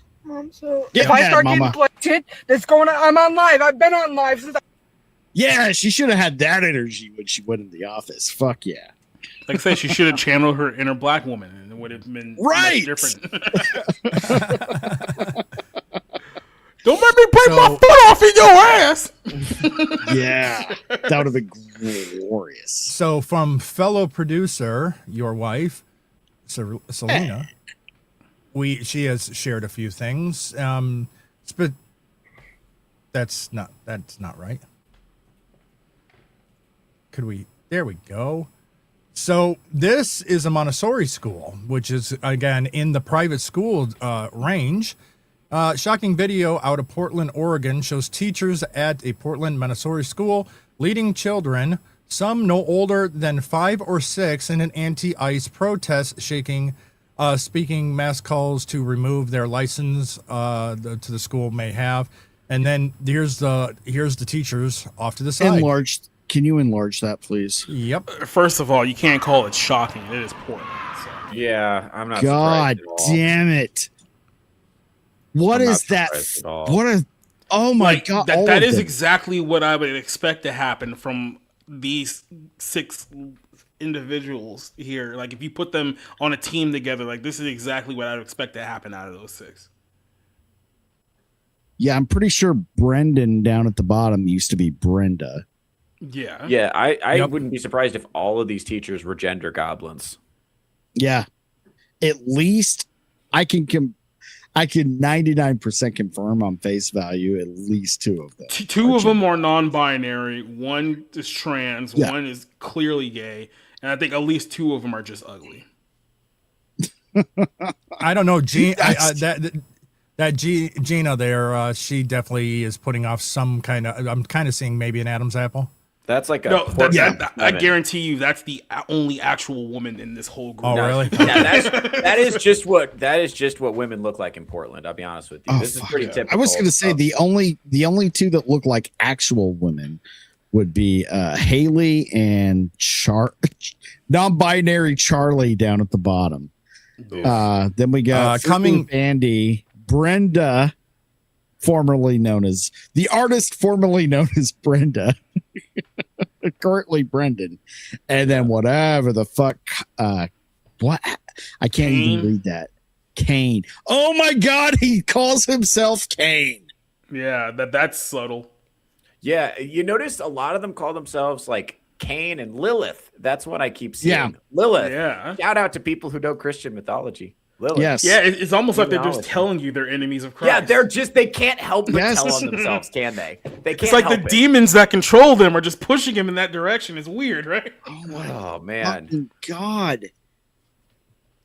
Yo, these are coming people soon. that I wouldn't hire in a retail position based on outward appearance. I wouldn't alone, hire like- these 6 people to run a Burger King or a Cita, let alone have them in control of children. Yeah, because they try to turn it into a workers' co-op and fucking kill all the profits. Yeah, God damn it. No, Kane. I think you're going to be disagreeable to my customers. You cannot work here. Coming soon to Theo Snodgrass shop, Portland 7.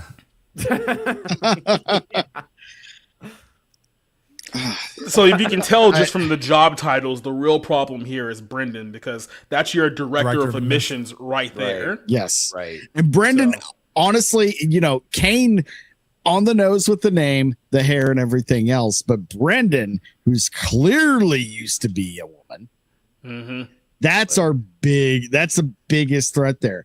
Andy over there just does what he's told. Look at him. Yeah, Andy looks like Don Lemon's husband. Right.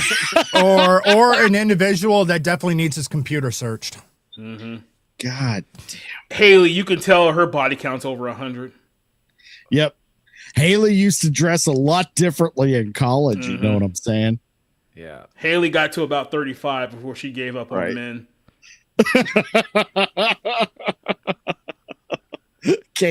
Haley's been hurt in the past.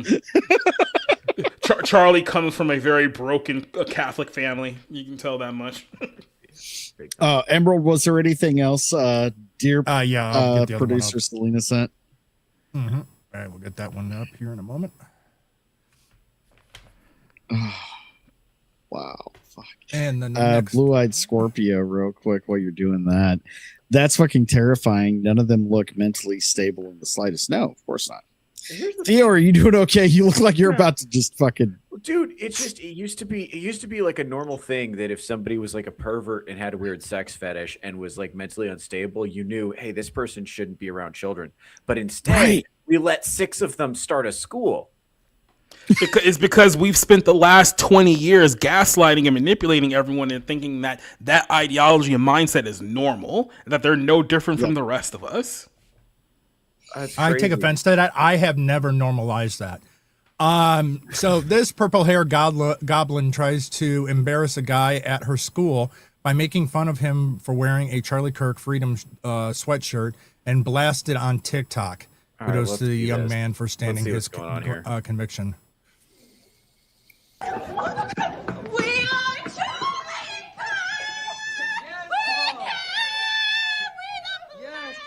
Yeah, just smile at him, motherfucker. You know what's up. Hold on, pause. Is that Sammy Three Pete's brother? I didn't know he was. Sammy Three Pete's highly functioning autistic brother. Right. This kid looks cool as fuck. Let's finish. Yeah,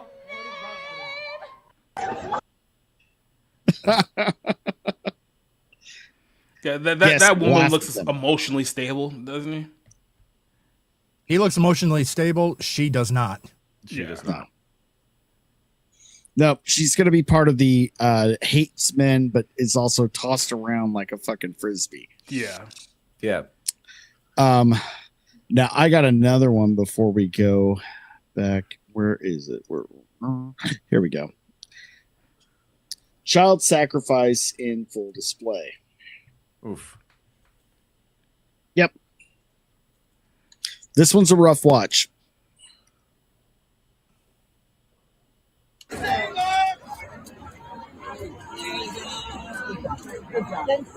Wow. Wow. Bring the little girl to the protest as a prop, and then watch her get hit in the head.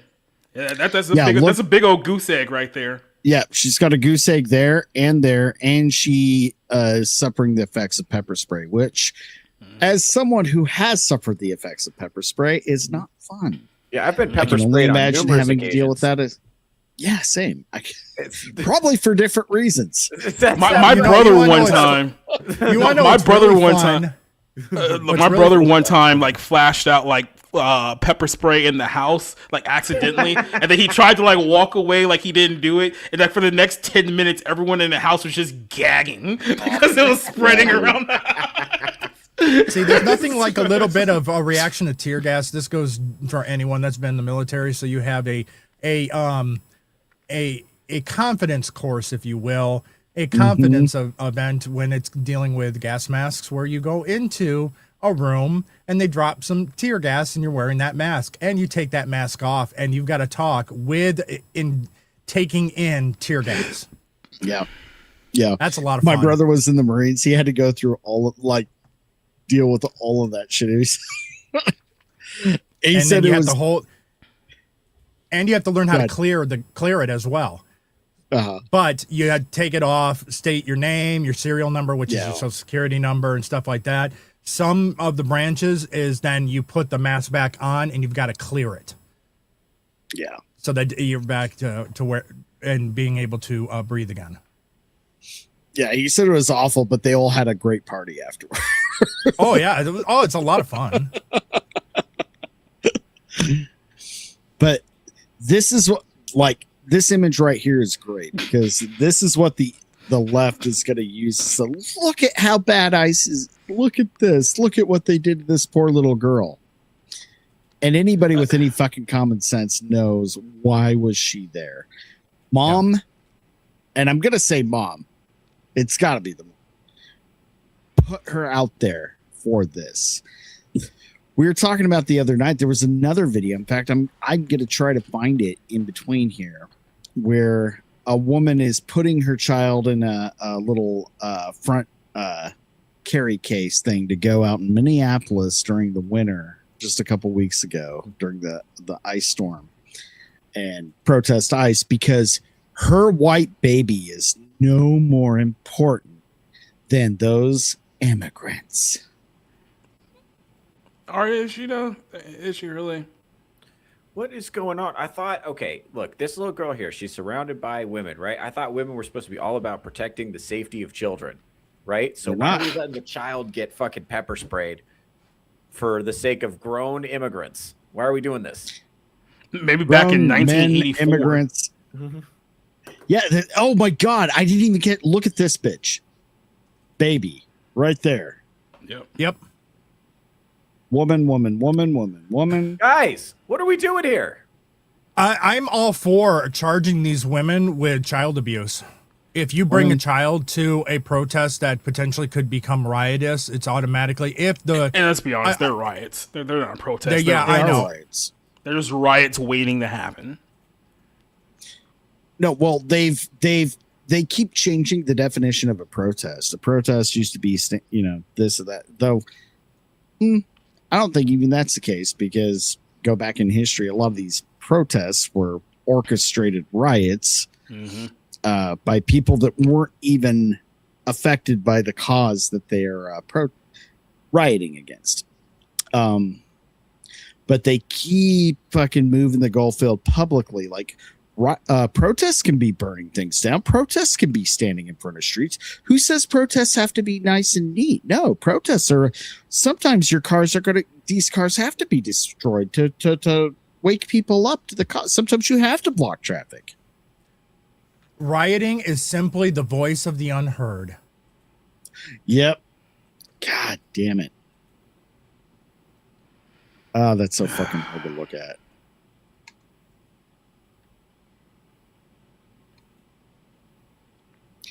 That's probably Mama right there. She's very proud. She's very, not of her child.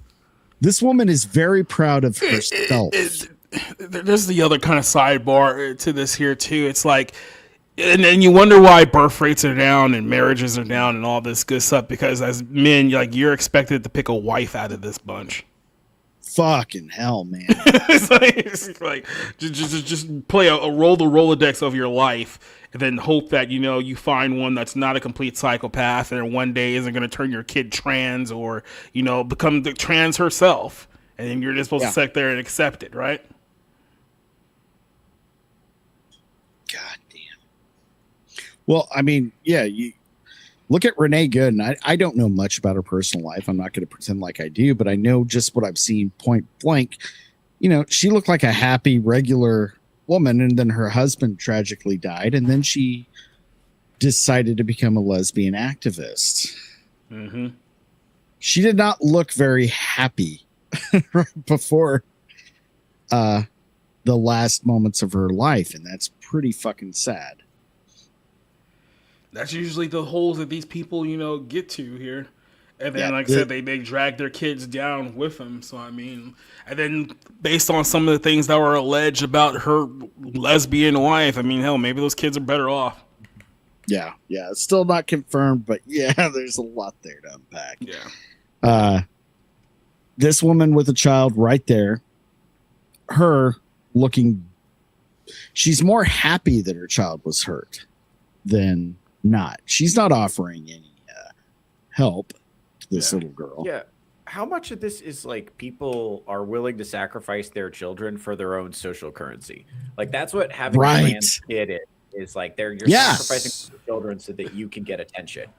So funny you mentioned that there, Theo. There's this demon called Moloch, right? Moloch. And the whole idea of like sacrificing your kid was going to bring you wealth and prosperity by doing so, and we see that still occurs. It's interesting. That there's so much of that happening. Wow. Isn't that crazy? So there's this book called the Bible that talks about this happening like thousands of years ago, right? And then somehow we just assumed over 40 years that this just stopped. Friend of the channel. You want to know, it's kind of interesting that you bring that up, Society, because that's exactly where my mind was friend going. Friend of the channel, the Bible, and not friend of the channel, Moloch. I didn't know which way you were going. I was grabbing a beer. I'm like, oh fuck. Okay, good. Gotta get back. Go ahead, Emerald. I'm sorry. I was gonna say, yeah, I gotta get back. But that's funny that Society brought that up, because it's the whole thing. That was exactly what was popping in my head, Moloch and the sacrificing of children to him. Yeah, that's exactly where my mind was going with that, and because it's exactly what the left does. It's what they do. I also mentioned. Sorry, go ahead. I'll finish my point. This goes with what you're saying. There's a lot of, if you notice, there's a lot of trans women named Lilith, and Lilith is actually a demonic entity too, who's associated with rebellion against patriarchal authority, promiscuity, and child sacrifice, specifically infant mortality. So, fun fact. Isn't that weird? Isn't that a weird thing that's happening? Isn't that super weird? Wow. Well, I'll take it. And I would like to acknowledge the worst music festival of all time, the biggest sin ever created upon earth, Lilith Fair. Mm-hmm. Yeah. Well, I mean, if you look at events like Burning Man, that's basically just like Baal worship happening in the desert. So, paganism. I mean, not the bees. Yeah, not. God damn it! God damn it! I hate this timeline, man. It's horrible. I hate this. Oh my god, yo! I wish I was this age when I was a teenager, and I'd just be fucking riding it out in the end, well, let's just watch it all burn down. At this point, could have had a blast of the Coke 80s, the grunge 90s, and I'd be just done at this point. Yeah. God damn it. All right. I'm going to try to see if I can find this just real quick, because this is something that I found interesting. Now, I discovered this well over a year ago, but I think it's pretty relevant to the conversation that we're talking about here today. Oh, here we go. Okay. I'll pop this up for you guys. Yeah, keep in mind, these are secular sources, so these are not even biblical sources, but I find this very, very intriguing here.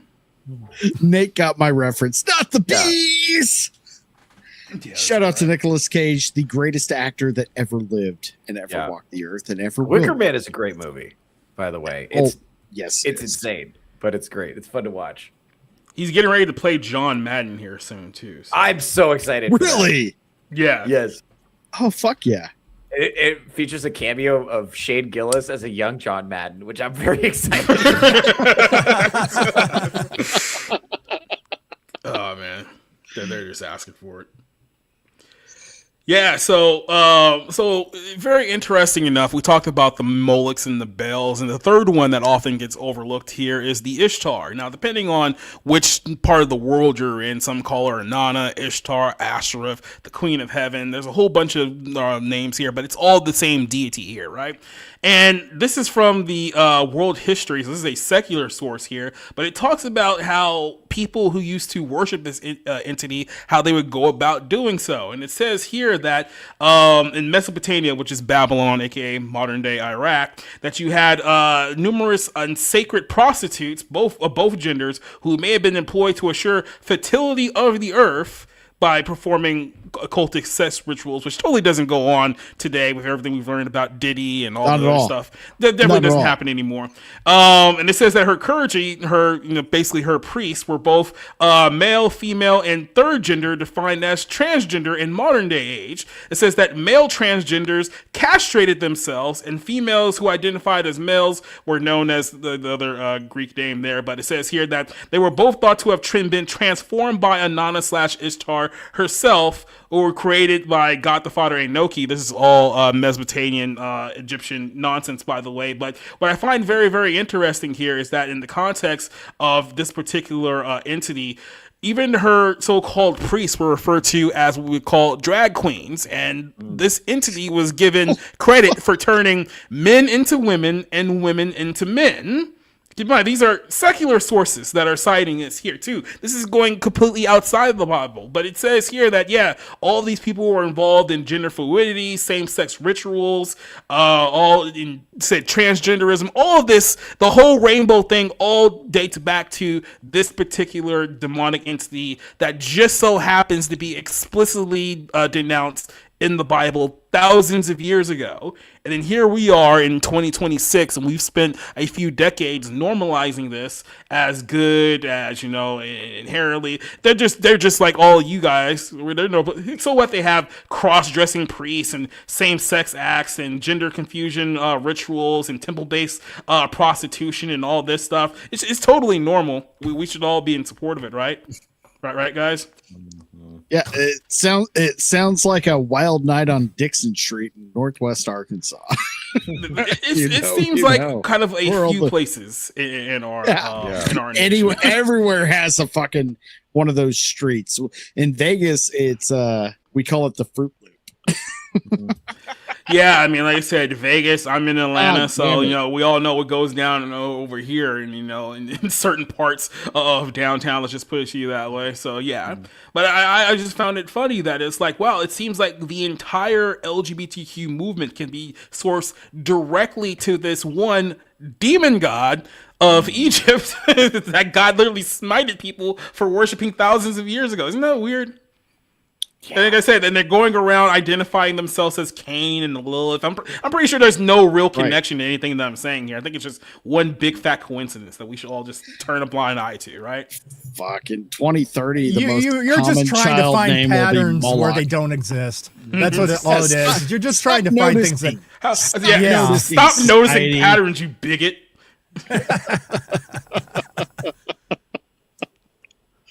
Oh God. Yeah. Here's another one. You have children in Oregon. This school is out and they're all holding signs. All for ICE. You have got to be kidding me. This has to be a joke, right? Real quick, David D. Greetings, hail, Internoxide and panel and chat. On the way to 1,000 subscribers. Fuck yeah, we are. We're getting it done. Guys, this time my son is vomit. None of them are in school. None of them. We're going to drive by real slow. None of these people are in school. All about ICE. Are you fucking kidding me? You've got to be fucking kidding me. These are young children. Holy fuck. These are not high school kids. No. It's middle school again. This is middle school. That's middle school. Mm-hmm. They want one of these kids to and then they send these little kids home up. and be like, hey Timmy, what did you learn at school today? Oh my Crazy God. Yeah, teachers taught us the protest insane. ICE. Here's my sign. Yo, here's where I stand. I don't care if what they're protesting was actually, I don't care if they were out there, what's something I'm for? No communism.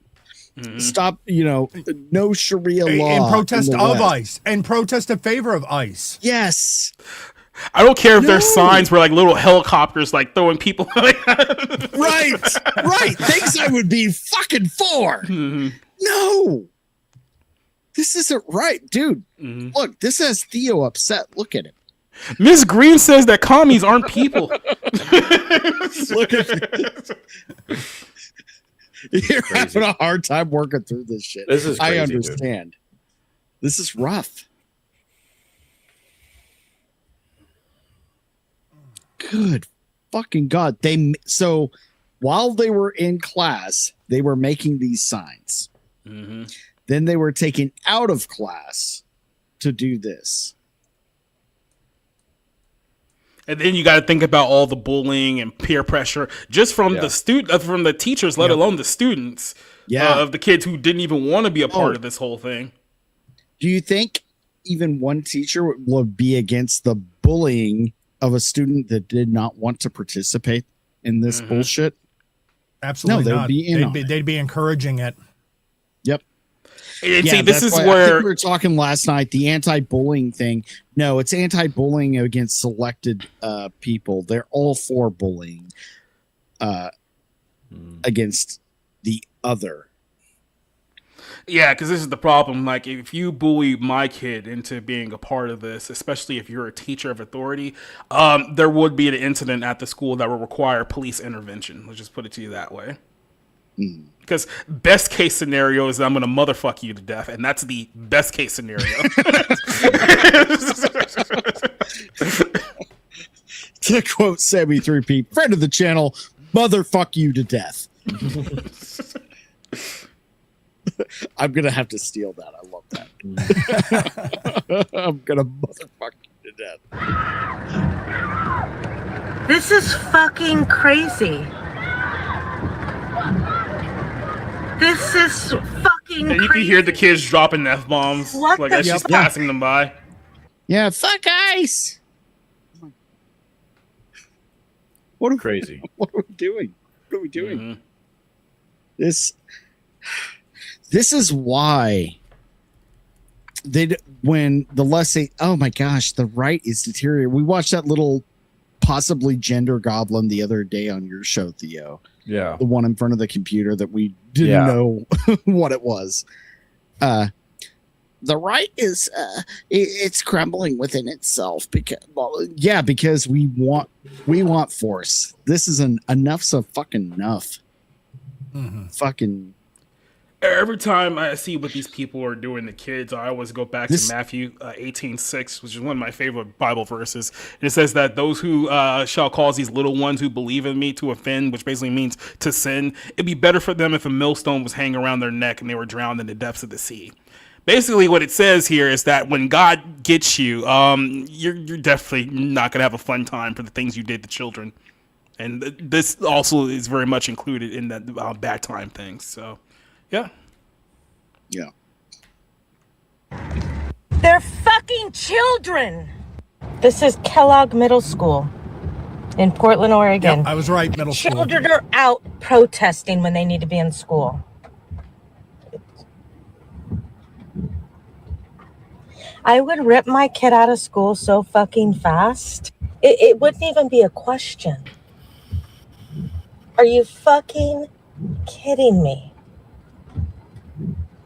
It is pouring fucking rain, and you have children. Middle school fucking children in adult fucking business.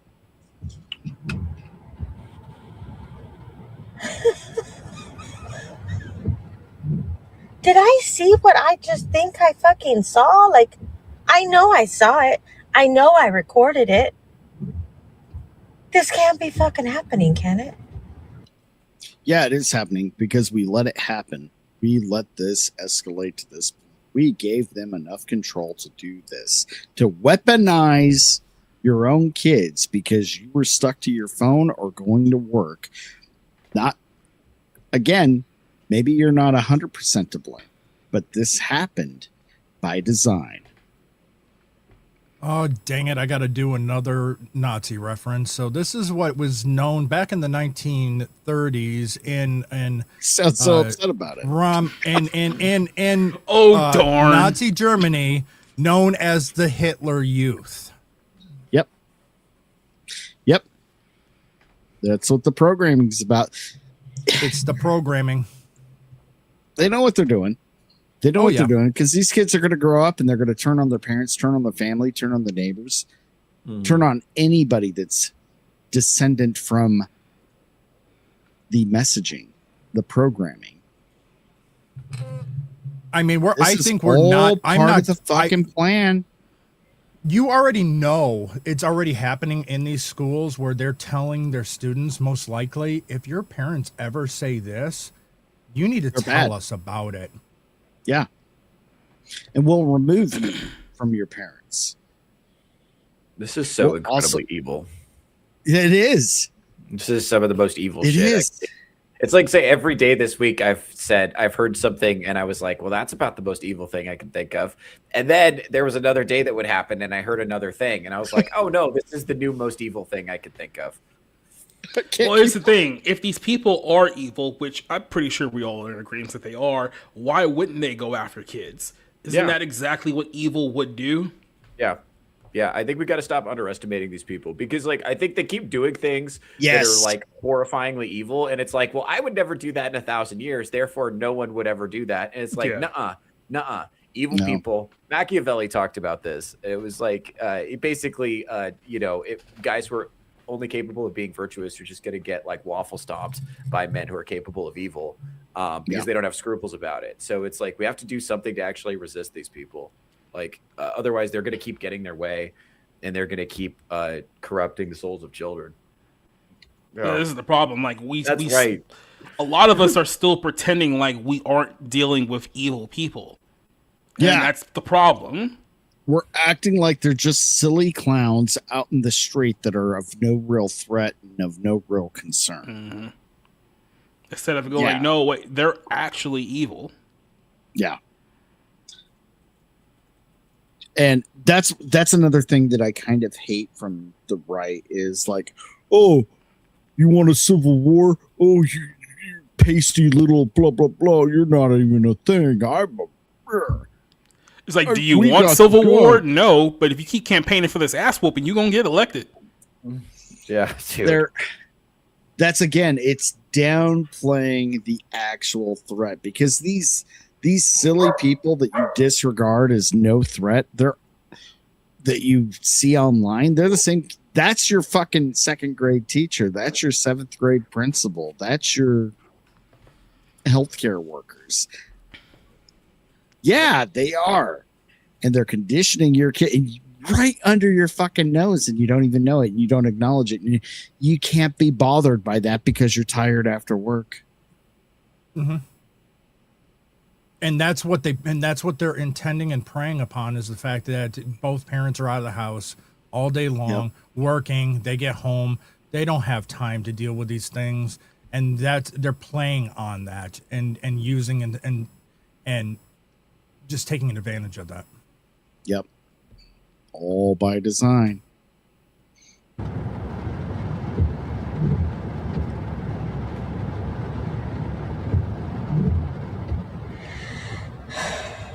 I love y'all. Have a good day. Bye.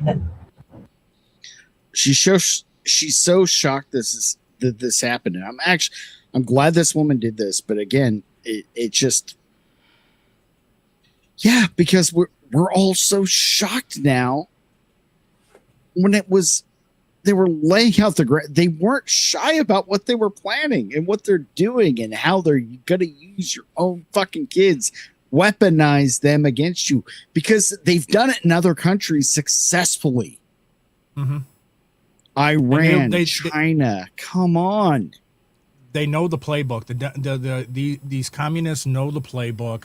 They know, and they are executing it. And it's what's known as like the 100-year plan and all this stuff. And we're at the end of it. This is what they were working towards. Yeah.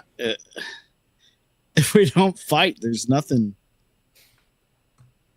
that can be done.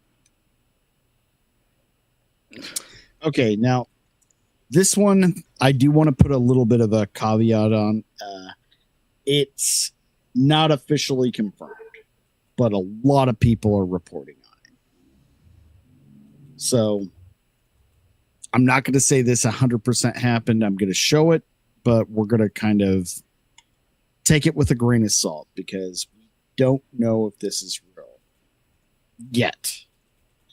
Apparently, 2 students lost their lives after teachers organized a nationwide walkout. Again, community notes. I'm going to go ahead and do that. No credible. This is the thing. They say no credible news source. Well, what's credible? Yeah. We don't have a credible news source. So we have to wait and see. Is this probable? Yes. Is it unlikely? I don't know. But we'll see. But here's the video.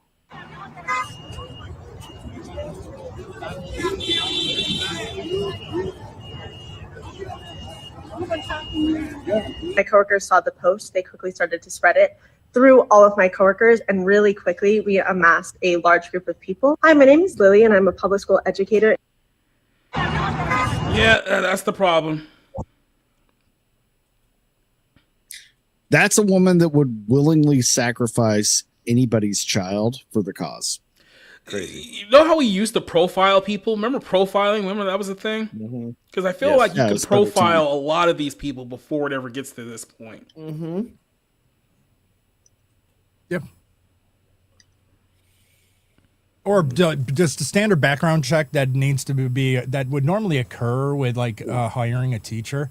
Yeah, like it needs to be strengthened. Have you ever participated in protests? Mm-hmm. Oh, it's no, like, then you can't be part of it. Like, oh, okay. It's like you could kind of look at these women. If the woman looks like she's had multiple abortions and yet her hand jobs would lack enthusiasm, right? She doesn't do it for the love of the game. She does it because of patriarchal obligation. That type of woman should not be teaching children. Okay. If she's got a punch card at Planned Parenthood, she should not be teaching children. Okay. If she has a weight problem and she thought the way to fix her appearance was to dye her hair a different color, she probably shouldn't be teaching children. Okay. Get on a treadmill. That's how you fix that problem. By the way, if they look like they're taking multiple psych meds stacked on top of each other, if they've got a crazy psych med stack, they shouldn't be teaching children. right? To be serious for a minute, I think that teachers should automatically be forced to release their medical records as to what medication they're on before they are able to take a teaching position. But and if we can build a database of those people, that would also be great. To comment on Donut Operator, yes, and if they're on SSRIs and birth control, they're already trouble. No, seriously, I'm not even joking here. Like, we have a sex offenders registry for the sole purpose of protecting society from certain groups of people. I think we should have a parallel list of these individuals who are clearly a threat to children. Full Metal Nate, the next Civil War is literally going to be neighbor against neighbor. Okay, I argue with there.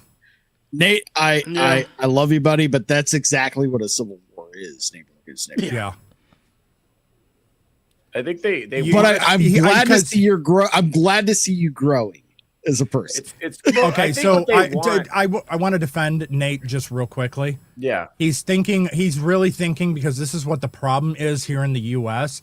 is most people see the Civil War as North versus South, not what an actual Civil War is. Oh, you're right.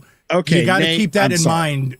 You got to keep that in mind. Most Americans think of Civil War as states versus states, not brother against brother, even though they do talk about that. But a true Civil War, and as it actually is in other countries, and it's going to be to us too, is neighbor versus neighbor. It is going to be pockets of fighting across the country. It's not going to be the Confederate Union of America versus the United States of America. That was not a civil war. And remember, Nate is a Southerner, so he views it as the war of Northern aggression. Northern aggression. Mm-hmm. Right. Right. Nate is pro-slavery. So I just want to be clear about that. That's what he thinks. Oh fuck. Where is it? He adds the caveat. I mean, if it came down to it, I can't wait for the Civil War to go down and like all the white women that get caught in like Vietnamese like bamboo traps in the front yards, like the houses that they're trying to raid. Dude. He confirmed it. He just confirmed Nate it. Is pro-slavery. That is true. That is true. Wow. No, dude. The Civil War actually gets fucking divided, and it's like liberal white woman versus everybody. And like, what are they gonna do? Start screaming? Why are you really using real bullets? What are these real cannons? It's gonna be tit for tat violence, I think, is what it's gonna look like. So it'll look like the Troubles in Northern Ireland. That's what I think of, where it's just like everything's fine, and then somebody's car blows up, and then you're like, oh shit, that's crazy. And there's going to be like different little outbursts, like this is going to be secret underground networks of resistance. And eventually the resistance isn't going to be, blowing whistles. It's going to be putting bombs under people's cars. And they're going to think they're totally justified in doing it. Yeah. And it's like, fuck, man, that's going to be really hard to resist that in our country. And the left has adopted so many Islamic tactics. There could even be, rainbow jihadists. Nations, rainbow jihadists, so you got to start taking these people seriously. You got to start believing what they're saying. And I mean, the trans are already taking themselves out. So what's stopping them from putting a bomb vest on one of them and just ring out and scream "Rear"? That's the thing. A lot of these people that live in like metro areas, these leftists, they're so nihilistic Hold it and down, they I'll hate be right their back. lives, and they're so like miserable and depressed and mentally ill, and they think there's no hope for the future, and they literally think they're in Harry Potter and Voldemort as president, or that it's like Hitler's president, or that's going to be the Handmaid's Tale tomorrow. So because of how they think about reality, a lot of them are totally fine dying for the cause. Remember, a lot of them don't have children. They don't have anything to live for. They have some stupid, meaningless job. They don't have any kind of church community where they feel like they're part of something.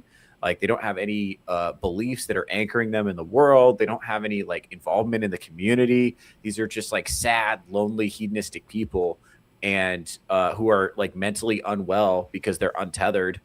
And yeah, I think it'd be really easy to convince some of those people to sacrifice their lives for this and to do take out, especially if they felt like they were going to take out a lot of law enforcement that they felt like was evil people. Like if they feel like ICE agents are literally Nazis marching the streets, that's how they feel. So despite the fact, I think I saw something, it's an unconfirmed report, so I don't want to put too much stock in this because it's just the internet. You never know what's true. But word on the street is they just released the names of the agents who fired shots at Alex Peretti. Both of them were Hispanic.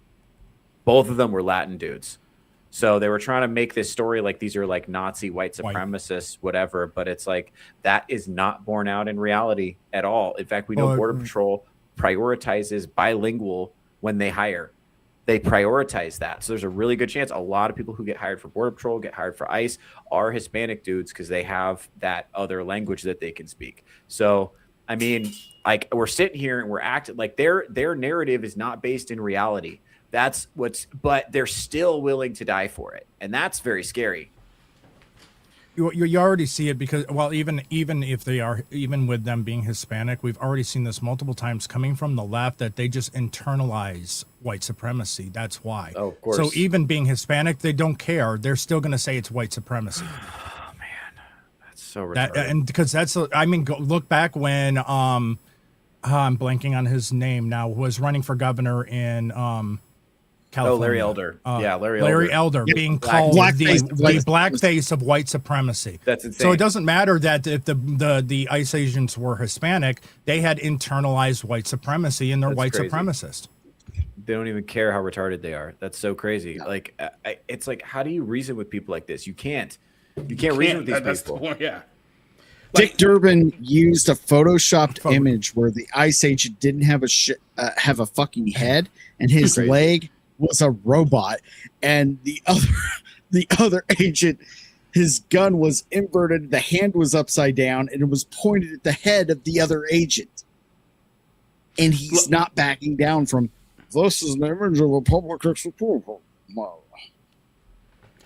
Like I said, these people are deranged and they can't be reeled in at this point. Like there is no reeling them in. Like the people who are all in on, you know, Trump bad and ICE bad, that's their default position to, that's their entire worldview at this point. They can't go outside of that worldview no matter how deranged the result is at this point. So it's like you can't talk to these people. There's no reasoning with them. There's no, hey, we just make a good argument and get them to see things our way. Like that time's past. Like that time is just completely over with. You are dealing with crazy, deranged, psychotic people, and that's how we have to essentially move forward now with accepting the fact that these people are deranged psychopaths and adjust accordingly.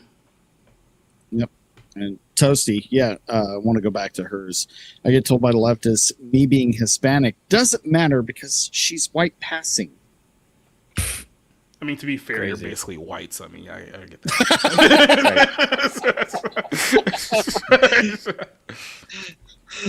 Shout out to Toasty, she's white. Passing. Yeah. I mean, you're basically a latte away from being from the other side of Brooklyn, if we're being honest with ourselves. So let's just...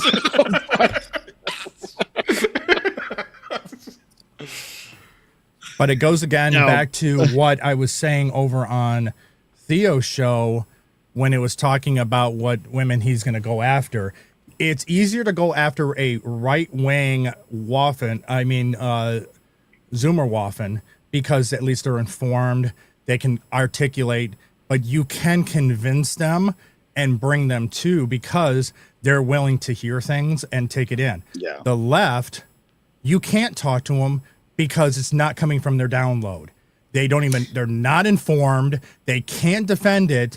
They're just told this is what you are to believe. Right. And any information that comes in that contras it, you're a bigot, you're a racist, and they don't listen to opposing facts. No, they're unwilling to have a conversation. Yeah, no, they've been trained for quite some time now that they will cut off friends, family members, any kind of acquaintances whatsoever if there is the slightest hint of a political disagreement whatsoever. So this is what they've been doing for over a decade now. So it really isn't no surprise that they've essentially created a system where they're in their own echo chambers. And we can't pull them out of it because that's the way that their brains have been molded up to this point. So we're not even in a position where common ground can even really be achieved anymore because this is where we are. Yeah. And be honest, they don't want common ground. They've made that clear from the gate. They want moral superiority. They are publicly saying right now, as soon as we take power again, we're going to impeach, imprison, or execute, as was stated by another gentleman running for public office, Trump. They're going to go after Vance. They're going to go after all of them. And then you know what? They're not done after that. They've already said, we have celebrities saying, the next people we're going to go at is you. And a lot of you are going to die. But you know what? It's good because we will be fine and we will be here in the end. It's exactly what Molly Ringworm said. And Gus Fring and other politicians, they're Hakeem Jeffries. They're not. No, they're serious. And our side is still, well, let's just have a conversation. There are no more conversations. They're weaponizing kids. They're putting children in danger. Willingly, purposefully. Again, I will say this, and I mean it completely. They're acting like the Palestinians. Yep. Toasty, my great-grandmother was seasoned as Society Reviews. I'm not joking. She was like 6'3", and she looked completely opposite of me. Oh. Yeah, so our country is controlled by a bunch of literal retards, and we just have to deal with it now. So at least we can no longer say, hey, we didn't know. No, we knew. They told us. And it's the same thing that's happened in other countries, from Lebanon, Iran, China, over and over. They always, like, it's right there, but they treat the people that are saying, hey, this is a bad way to go, like fucking Chicken Little and the sky is falling. Like, oh, stop. Just stop it. You're being reactionary. You're overreacting. This, you're that. So gaslighting it's right there. Is what you're saying. Yeah. They're just gaslighting you into believing that it's not really that big of a deal. Oh, man. I want to end the stream on something funny or enjoyable. It's just so hard right now. God damn it. I haven't even watched this yet. I just found something. Let's see if this is something at least a little more funny. All right, here we go. Just in, New York City day school gets torched for brainwashing little kids. Oh, it's not uplifting. It's not funny. Oh, it's even worse. Young children holding anti-ICE and anti-Trump signs on some national day of protest. And these are elementary students. They are kindergartners. Let's see. Well, you got to teach them young to hate white people, or they might not, Oh, yeah. Oh, yeah. Good afternoon. My name is Dr. Canton. I am the director here at the Chloe Day School here in Harlem, New York. I think her doctorate isn't up for debate. Let's just be honest.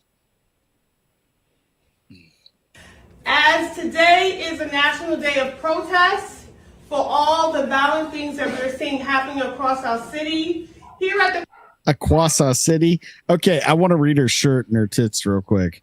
Dear ancestors, I understand the assignment.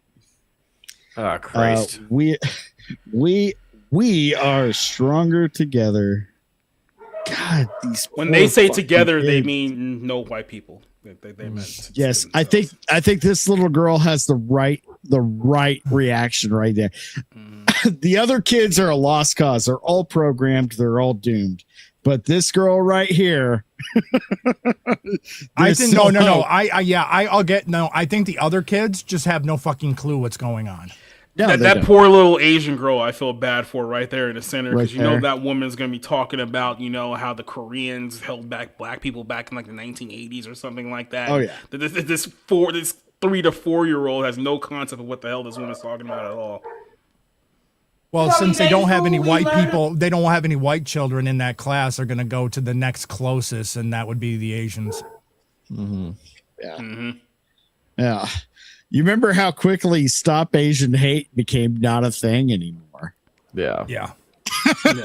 The second people asked, well, who's attacking the Asians? That thing died immediately. No more. Zack Snyder got uncomfortably quiet after that. About service and acts of service from Martin Luther King. And so to end our month of service, it's too cold outside for us to go outside and protest. Our teachers cannot walk off the job and leave our children unsupervised. She said waff. They cannot waff off the job. Mm-hmm. Yeah, for a black woman, she has a very Asian third world accent going here. It's very weird. Oh, she said she's a doctor. Is she another one like the Des Moines head of the education there? I have a doctorate in women's studies, so I'm going to refer to myself as a doctor, like I operate on people, but I don't. Yeah, I'm a doctor. Mm-hmm. We decided in solidarity we will support all those who are out protesting against the violence that we see and the harm that we see happening to our friends. So some of our friends are going to share how they feel about what's happening and what they want to see happen in our government to change the harm that we see. So Sahad, how do you feel about what's happening? I feel all of it. Right, and how do you feel? What did you tell us earlier? I feel angry. Because you don't... Repeat the line that I coached you 10 minutes earlier. Yeah. How do you feel that I told you to feel? I feel what you told me to feel. And why? Why would I told you that? Why would you say what I just told you to say? God fucking damn it. This is insane. Yeah. Oh. You little black girl with the white girl on your dress. How do you feel about the white man? God. Hey, little white girl, do you want to apologize to the black girl around you for 400 years of slavery and oppression? Right. Let's all team up and beat up this little girl right here. Mm-hmm. And then when they're done, the boy in the back, the boy in the back. I was gonna say she'll be left alone. This little motherfucker's gonna get it. Mm-hmm. Now, that kid has like a 70% chance of legitimately becoming a Nazi. Right. Theo, this is the Zimmerwaffen. This is why they exist. This is how it starts. This I'm serious, kid dude. right here. Bro, I know we're kidding, but I'm so serious. This is exactly how it happened. Yep. Him right there. And in about 25 years, he'll be on the internet dressed as a Joker calling people the N-word. Yeah, dude. He'll just have a podcast. Well, we found the next Nick Fuentes. Yeah. Nah, he's way too masculine to be Nick Fuentes. Yeah. Right. That fucking song starts playing. I guess you're wondering how I got here.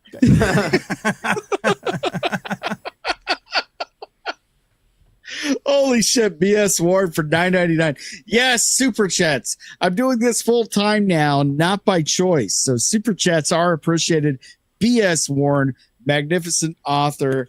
Go check out his work for $9.99. Sweet Christmas. I can see Society's face. I mean, it's not like I've been hiding.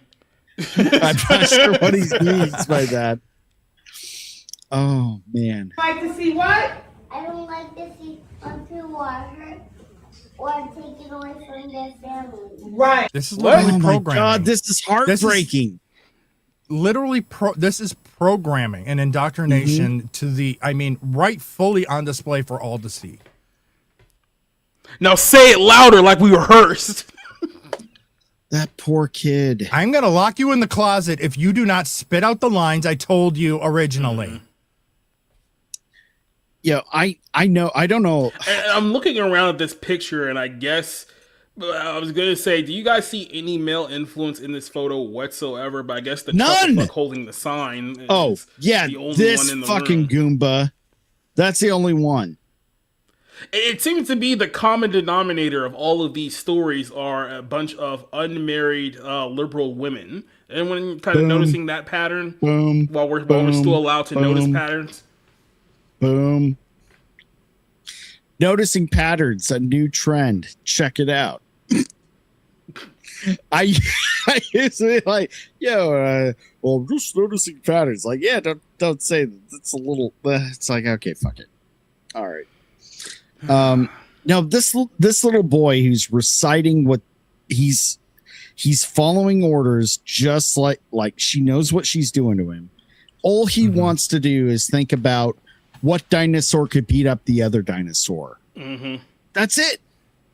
I remember being that age. That's his only fucking thing. That's all he's thinking. And it's stuff and like it's the that. Same, and it's these same evil women that are telling that little boy that he can be a girl. Yeah. And then trying to normalize especially it at his age. If he starts getting a little questionable, that's when they'll start fucking programming that shit in. This is, oh my God, the evil. And so, Isabel and Amadi, what do we want to say? Stop the hating. Right.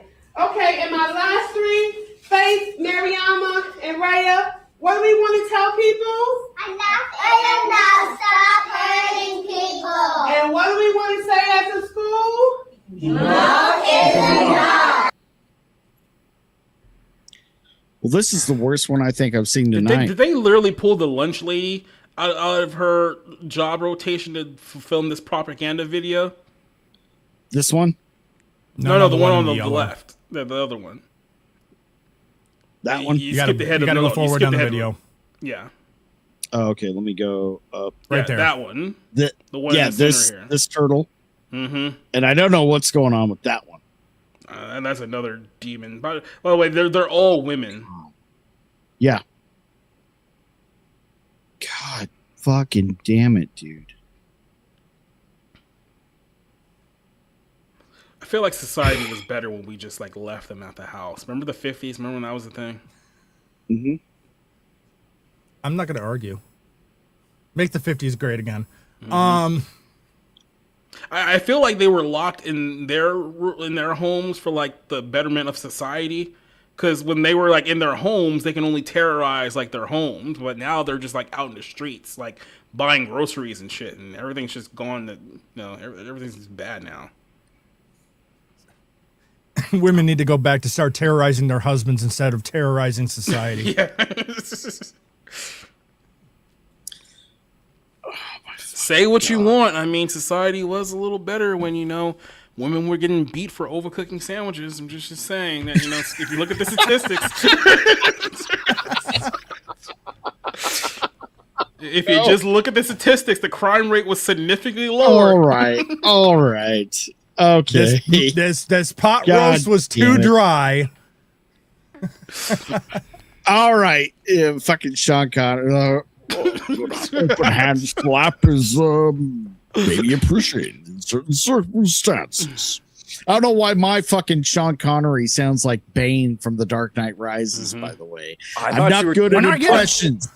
I didn't hear the whole thing, but I came in at the end. I thought you were doing Bill Cosby. I was like, what are we doing? Oh, man, I'm even worse than I thought. Well, it sounds a little like Bane. All right.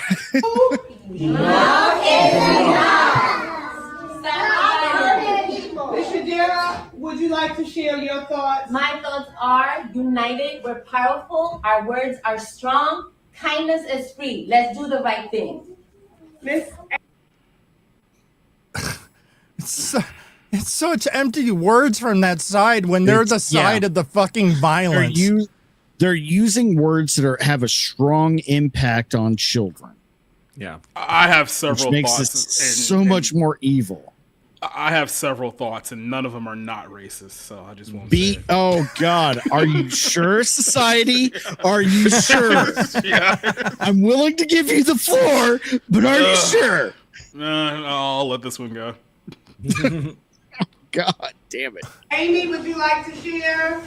Just stop hating and be kind to one another. Yeah, just stop hating. Just stop hating. Headdress. I'm thinking Muslim, probably. Oh yeah, Somali or at least African of some recent. Oh God. She's from one of those telethon countries. This is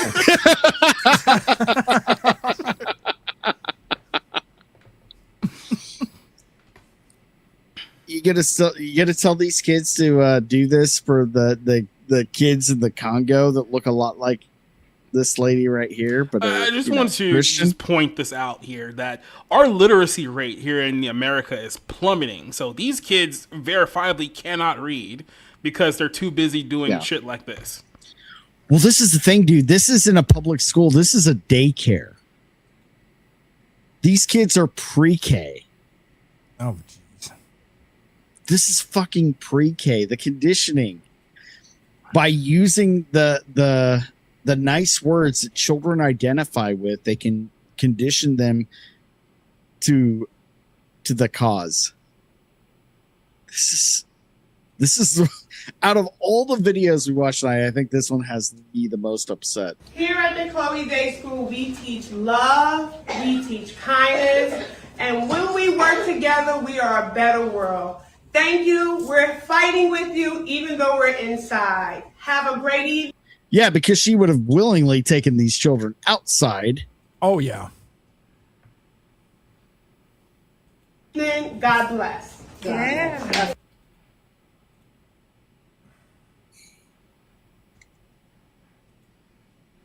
Yeah. I'm sad now. Oh, here's a good one. This will raise everyone's spirit. Oh, this is the worst one of the show. Oh, I know. Please, God. Never mind. To close the show on. What do we got? What do we got? Anything? The next exciting episode. You can bring Toasty on to do the mustache dance. Toasty, you want to come on and do the mustache dance? Just anything to save the fucking show. God damn, that's hard. That's hard. Yeah. Oh man. Oh. So what should we be doing to raise the rate of illiteracy among women so that they can't be teachers? Like, what steps should we be taking to make sure that women can't? Because if they can't read a ballot, right? You see what I'm saying? Like, I'm helping. Well,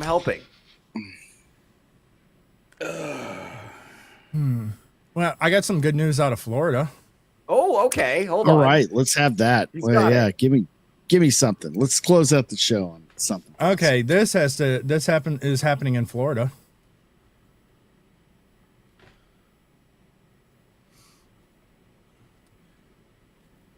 That's not it. Oh, fuck. No, they're getting really wild down there in South Beach. Right. That's the wrong one. Wait, that's mine. Okay, that's the problem. You shared my screen instead of yours. I didn't share anything. I just popped it up and yours came up. God, no wonder you're depressed. Yeah. I'm that's not what I shared. Okay, this is what I shared. Okay. There we go. Starting February 6th, Florida will mandate all driver's license tests be only available in English.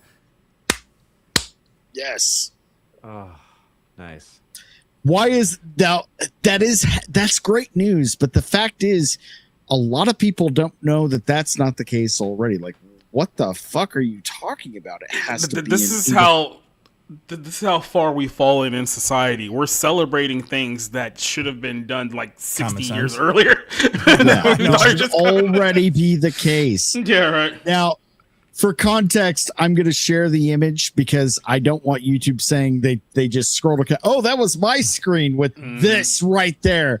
No, this is a great. He's a Nazi. We knew it. Yeah, the Funny Mustache Coalition Socialism, Democrats. Socialism, socialism. No guns, no guns. Censorship, censorship. Media mind control, abortion, hate Jews and whites. Very important there. Worship the government, absolutely worship the government. And they should even add a caveat there and disgrace all, disgrace Christianity, point blank. This is coming from a non-practicing borderline agnostic. I'm still figuring that shit out. And by the way, not for nothing, but the reason that they hate Jews is for defending themselves against the Palestinians. That's the worst reason to hate Jews. That's just low IQ anti-Semitism. Yeah. You hate them for defending themselves? They hate them because the Muslims hate them, and the Muslims are the victims because they're brown. Of course, that's automatically. Yeah. Mm-hmm. Oh my God. Oh, well, this is a great nearly 3 hours. We're going to start wrapping it up here. Scream Queen Serena. This is a great demonetized stream. Yeah. If you're watching Nothing on like YouTube, that privating. you're gonna be privated. So go check it out on Rumble. Guys, we said some things about Mexicans in the course of this show that we probably don't want to keep on the YouTube. You guys are really out of control. I don't even know if this is the most over the top show we've done. I'm gonna roll the dice. I think it's fine. Let's hope. You'll know soon enough. Again, guess what, everybody? I'm doing this full time. I was gonna say, what are they gonna do? Fire you? So, everyone, the next episodes of Ironcast will only be on Rumble because of unfortunate events. Kicks off every platform except Pornhub. We're just streaming straight to Pornhub. Maybe that's the ticket, man. You know what? Maybe we need to take on. Would it be great if take over OnlyFans? Right, if right-wing creators took over OnlyFans. That could happen. And it became Let me say something. And then force them to have to censor us because of dangerous content. Here's the thing. I will say this about like Pornhub, for instance. That's one of the few websites where you can still say tranny uninhibited. You can still use racial slurs. You can still be like flagrantly racist and point out what race people are. And without being like, what else do you know about Pornhub, Theo? Nothing. This is all I heard. This all secondhand from a friend. It was as other. It's not. I haven't. They do live streams. What's your on there, hub by history the way. like? Is your friend named Jim Smith? Is that his name? Yeah, Jim Smith, my buddy. Yeah. My you know what my Tready inwards. You know what? I'm trying to help you guys. Listen, okay. I'm telling people do live stream to Pornhub, although usually it's like reactions to porn. They do have that kind of content. So I'm saying it's like if you want a censorship free play, you know what? I'm gonna stop digging this hole. Yo, fuck it. Fuck it. Let's do it. Let's upload to Pornhub. Fuck it. Right. There has to be a way to do it. Me and my friend Sean Couchenhaven one day yeah, my friend Cat Tree Ring Light Camera Television told me about it. Toasty knows what's up. Toasty's doing I'm it. thinking like if we just flood, we all just gravitate to OnlyFans and fucking start working. You mean see. So return the platform to its original design? Yes. Yeah, the original intention of OnlyFans. They're gonna censor us and not the buttholes. Come on. As a comic, there are comedians. We'll throw some buttholes in between just to keep it, on brand. We will not be throwing. Theo's down. I'm not. I want to be clear. I will not be showing hole and hole. It's gonna be. You will be just hearing my silky soft voice. And viewing my silky soft. No, wait, hold, no, not. So with his silky smooth voice, tune in to Theo Snodgrass on OnlyFans as he reads to you the milking farm. Mandatory milking farm. That honestly, dude, can I say something? That would be a great Patreon event. I might have to do it now. I might have to. We might have to. You should do an audio pay only version, audio recording of your reading of Milking Farm. That would be great as like a Patreon exclusive. That would be fucking awesome. Right. Dude, I bet a lot of us would be down to play the different roles and do the voices. That'd be a lot of fun. I'm not even kidding. I think that's Toasty. How good is your moo? Can you move pretty well? Oh, shit. Oh man. And the Patreon took off just like that. Just saying. All right, we'll wrap it up here. It was a rough show. This is a lot, but I'm glad we ended on a lot of jokes. We're going to start at the bottom with first one in, last one out. Drunken Emerald Arrow, Mr. Producer, what you got coming up? Let's see. Tuesday at 6 p.m. PST on my channel is Nerds Covering the News. Then on Thursday at 6 p.m. PST is All the Good Titles Were Taken. And then Saturday at 7 p.m. PST on my channel is Insert Title Here. Excellent. And last minute special guest, but always a welcome addition, is Society Reviews. Totally not a fascist. Great to see you. Great to have you on. Where can people find you next, buddy? Society Reviews on YouTube, on Rumble, on X. Tuesdays we do the Bar Room exclusively on Rumble and X. Sundays we do the Bible Lens. I just recorded my episode about a few hours ago. Then I'm doing a series on Digimon called Digimon Revelations. The first 4 episodes are already up. Working on episode 5, and I hope to have all 50 episodes done before the summer. So that's the project that I'm working on. Excellent. I've always enjoyed the Bible Lens, and I'm going to be... I know my wife is a big Digimon fan, so we're going to check that out as well. All right, Theo Snodgrass, the co-host extraordinaire. All right, what's up, and everybody? Not the proprietor of Pornhub. No, that's not. That's a different. I heard that from a friend. That was a different idea. You cannot Google his silky smooth whatevers. Listen, okay, let's stay focused. My name is Theo Snodgrass, comedian podcaster out of Las Vegas, Nevada. Come see me live on my channel. This week, we're going to be doing things a little bit differently. I'm going to be going on my live on my channel Monday and Wednesday, and then at 11 a.m. Pacific time. And then I am going on the road. I will be gone until the 22nd, so I'll be releasing short video content on my channel. In the meantime, make sure to follow my social media so you can see where I'm going to be. So that way you'll know when I'm coming to a city near you. It's going to be a lot of fun. I'll be all over Washington and Oregon. It's going to be a lot of fun. So make sure to come out and check that out. All right. The belly of the beast. Yeah, it's going to be tough. I hope they're ready for it. I'm nervous. Right. You should send them all a clip of this episode first before. I don't think it will. I don't. Oh, man. It's going to be tough. I'm really hoping that the worst thing that could happen to me is I walk in the club and they're like, so we've been watching your podcast. I'm like, oh, boy.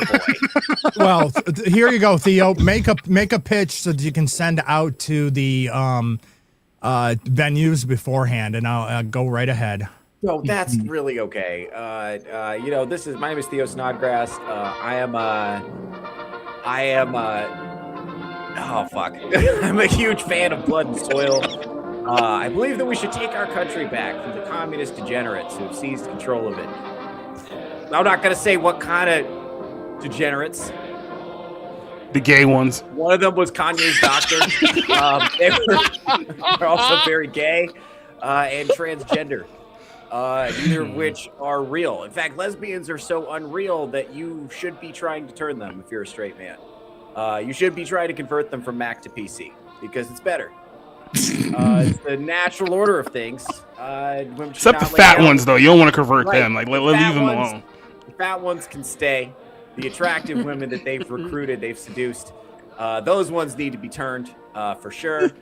Women shouldn't have sex with each other except for briefly for my amusement. That's fine. That's acceptable. In the form of like a stage show, something like that. Mm-hmm. And even then, it should be interracial. That should prioritized. I like the way the colors mush together when they scissor.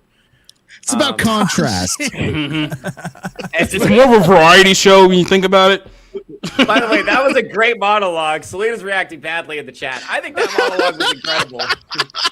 Yes, she is. I think next time we go with like the Russian national anthem when we're making that speech. Yeah, that was incredibly based. Oh, God. damn it. Well, this was fun, we'll say. I'm Iron Oxide. I'm closing in on 1,000 subs. I think I'm only about 20 to 25 15 subs away. 15. We gained subs tonight. Thank you, lurkers. It's all about the lurkers. Guess what, lurkers? You're going to have a lot more fun getting in on the chat. I guarantee it. I was a lurker for years, and then I just started going in the chat, and I had a lot more fun.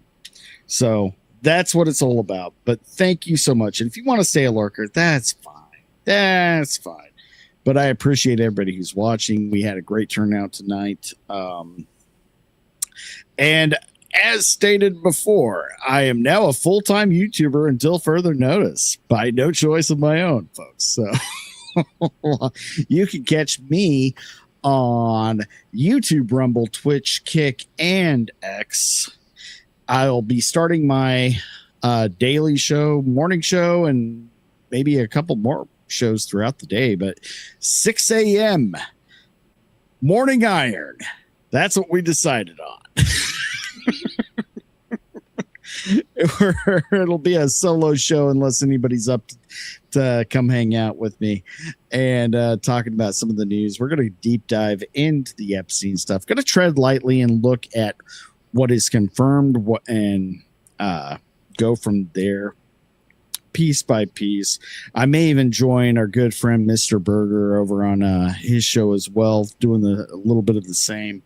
You can also catch the official scheduled shows of Ironcast on Tuesdays and Thursdays at 7:30 p.m. PST or PDT or whatever.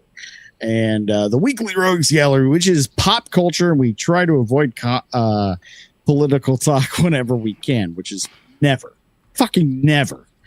But it is more pop culture, and we had a lot of fun over there as well. That is on Saturdays at 4:30 p.m. PST. Please like, share, subscribe. Sharing is the most important thing. Sharing is caring. And get it out there. We'll see what happens, folks. It's rough out there.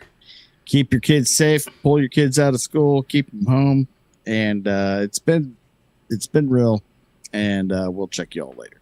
Bye-bye now. Jerome, can you tell that piece of shit asshole to fucking get the hell out of here before I fucking kick him in the face? Come on. Gentlemen, this is Democracy Manifest. Have a look at the headlock here. See that chap over there? Get your hand off my penis! This is the bloke who got me on the penis before. Get some cups. Why did you do this? Up in the car. Get some cups. For what reason? What is the charge? Eating a meal? A succulent Chinese meal? Oh, that's a nice headlock, sir. Oh, yes. I see that you know your judo well. Good one. And you, sir, are you waiting to receive my limp penis? How dare get your hands off there. Ta-ta and farewell. I love you. Fuck off.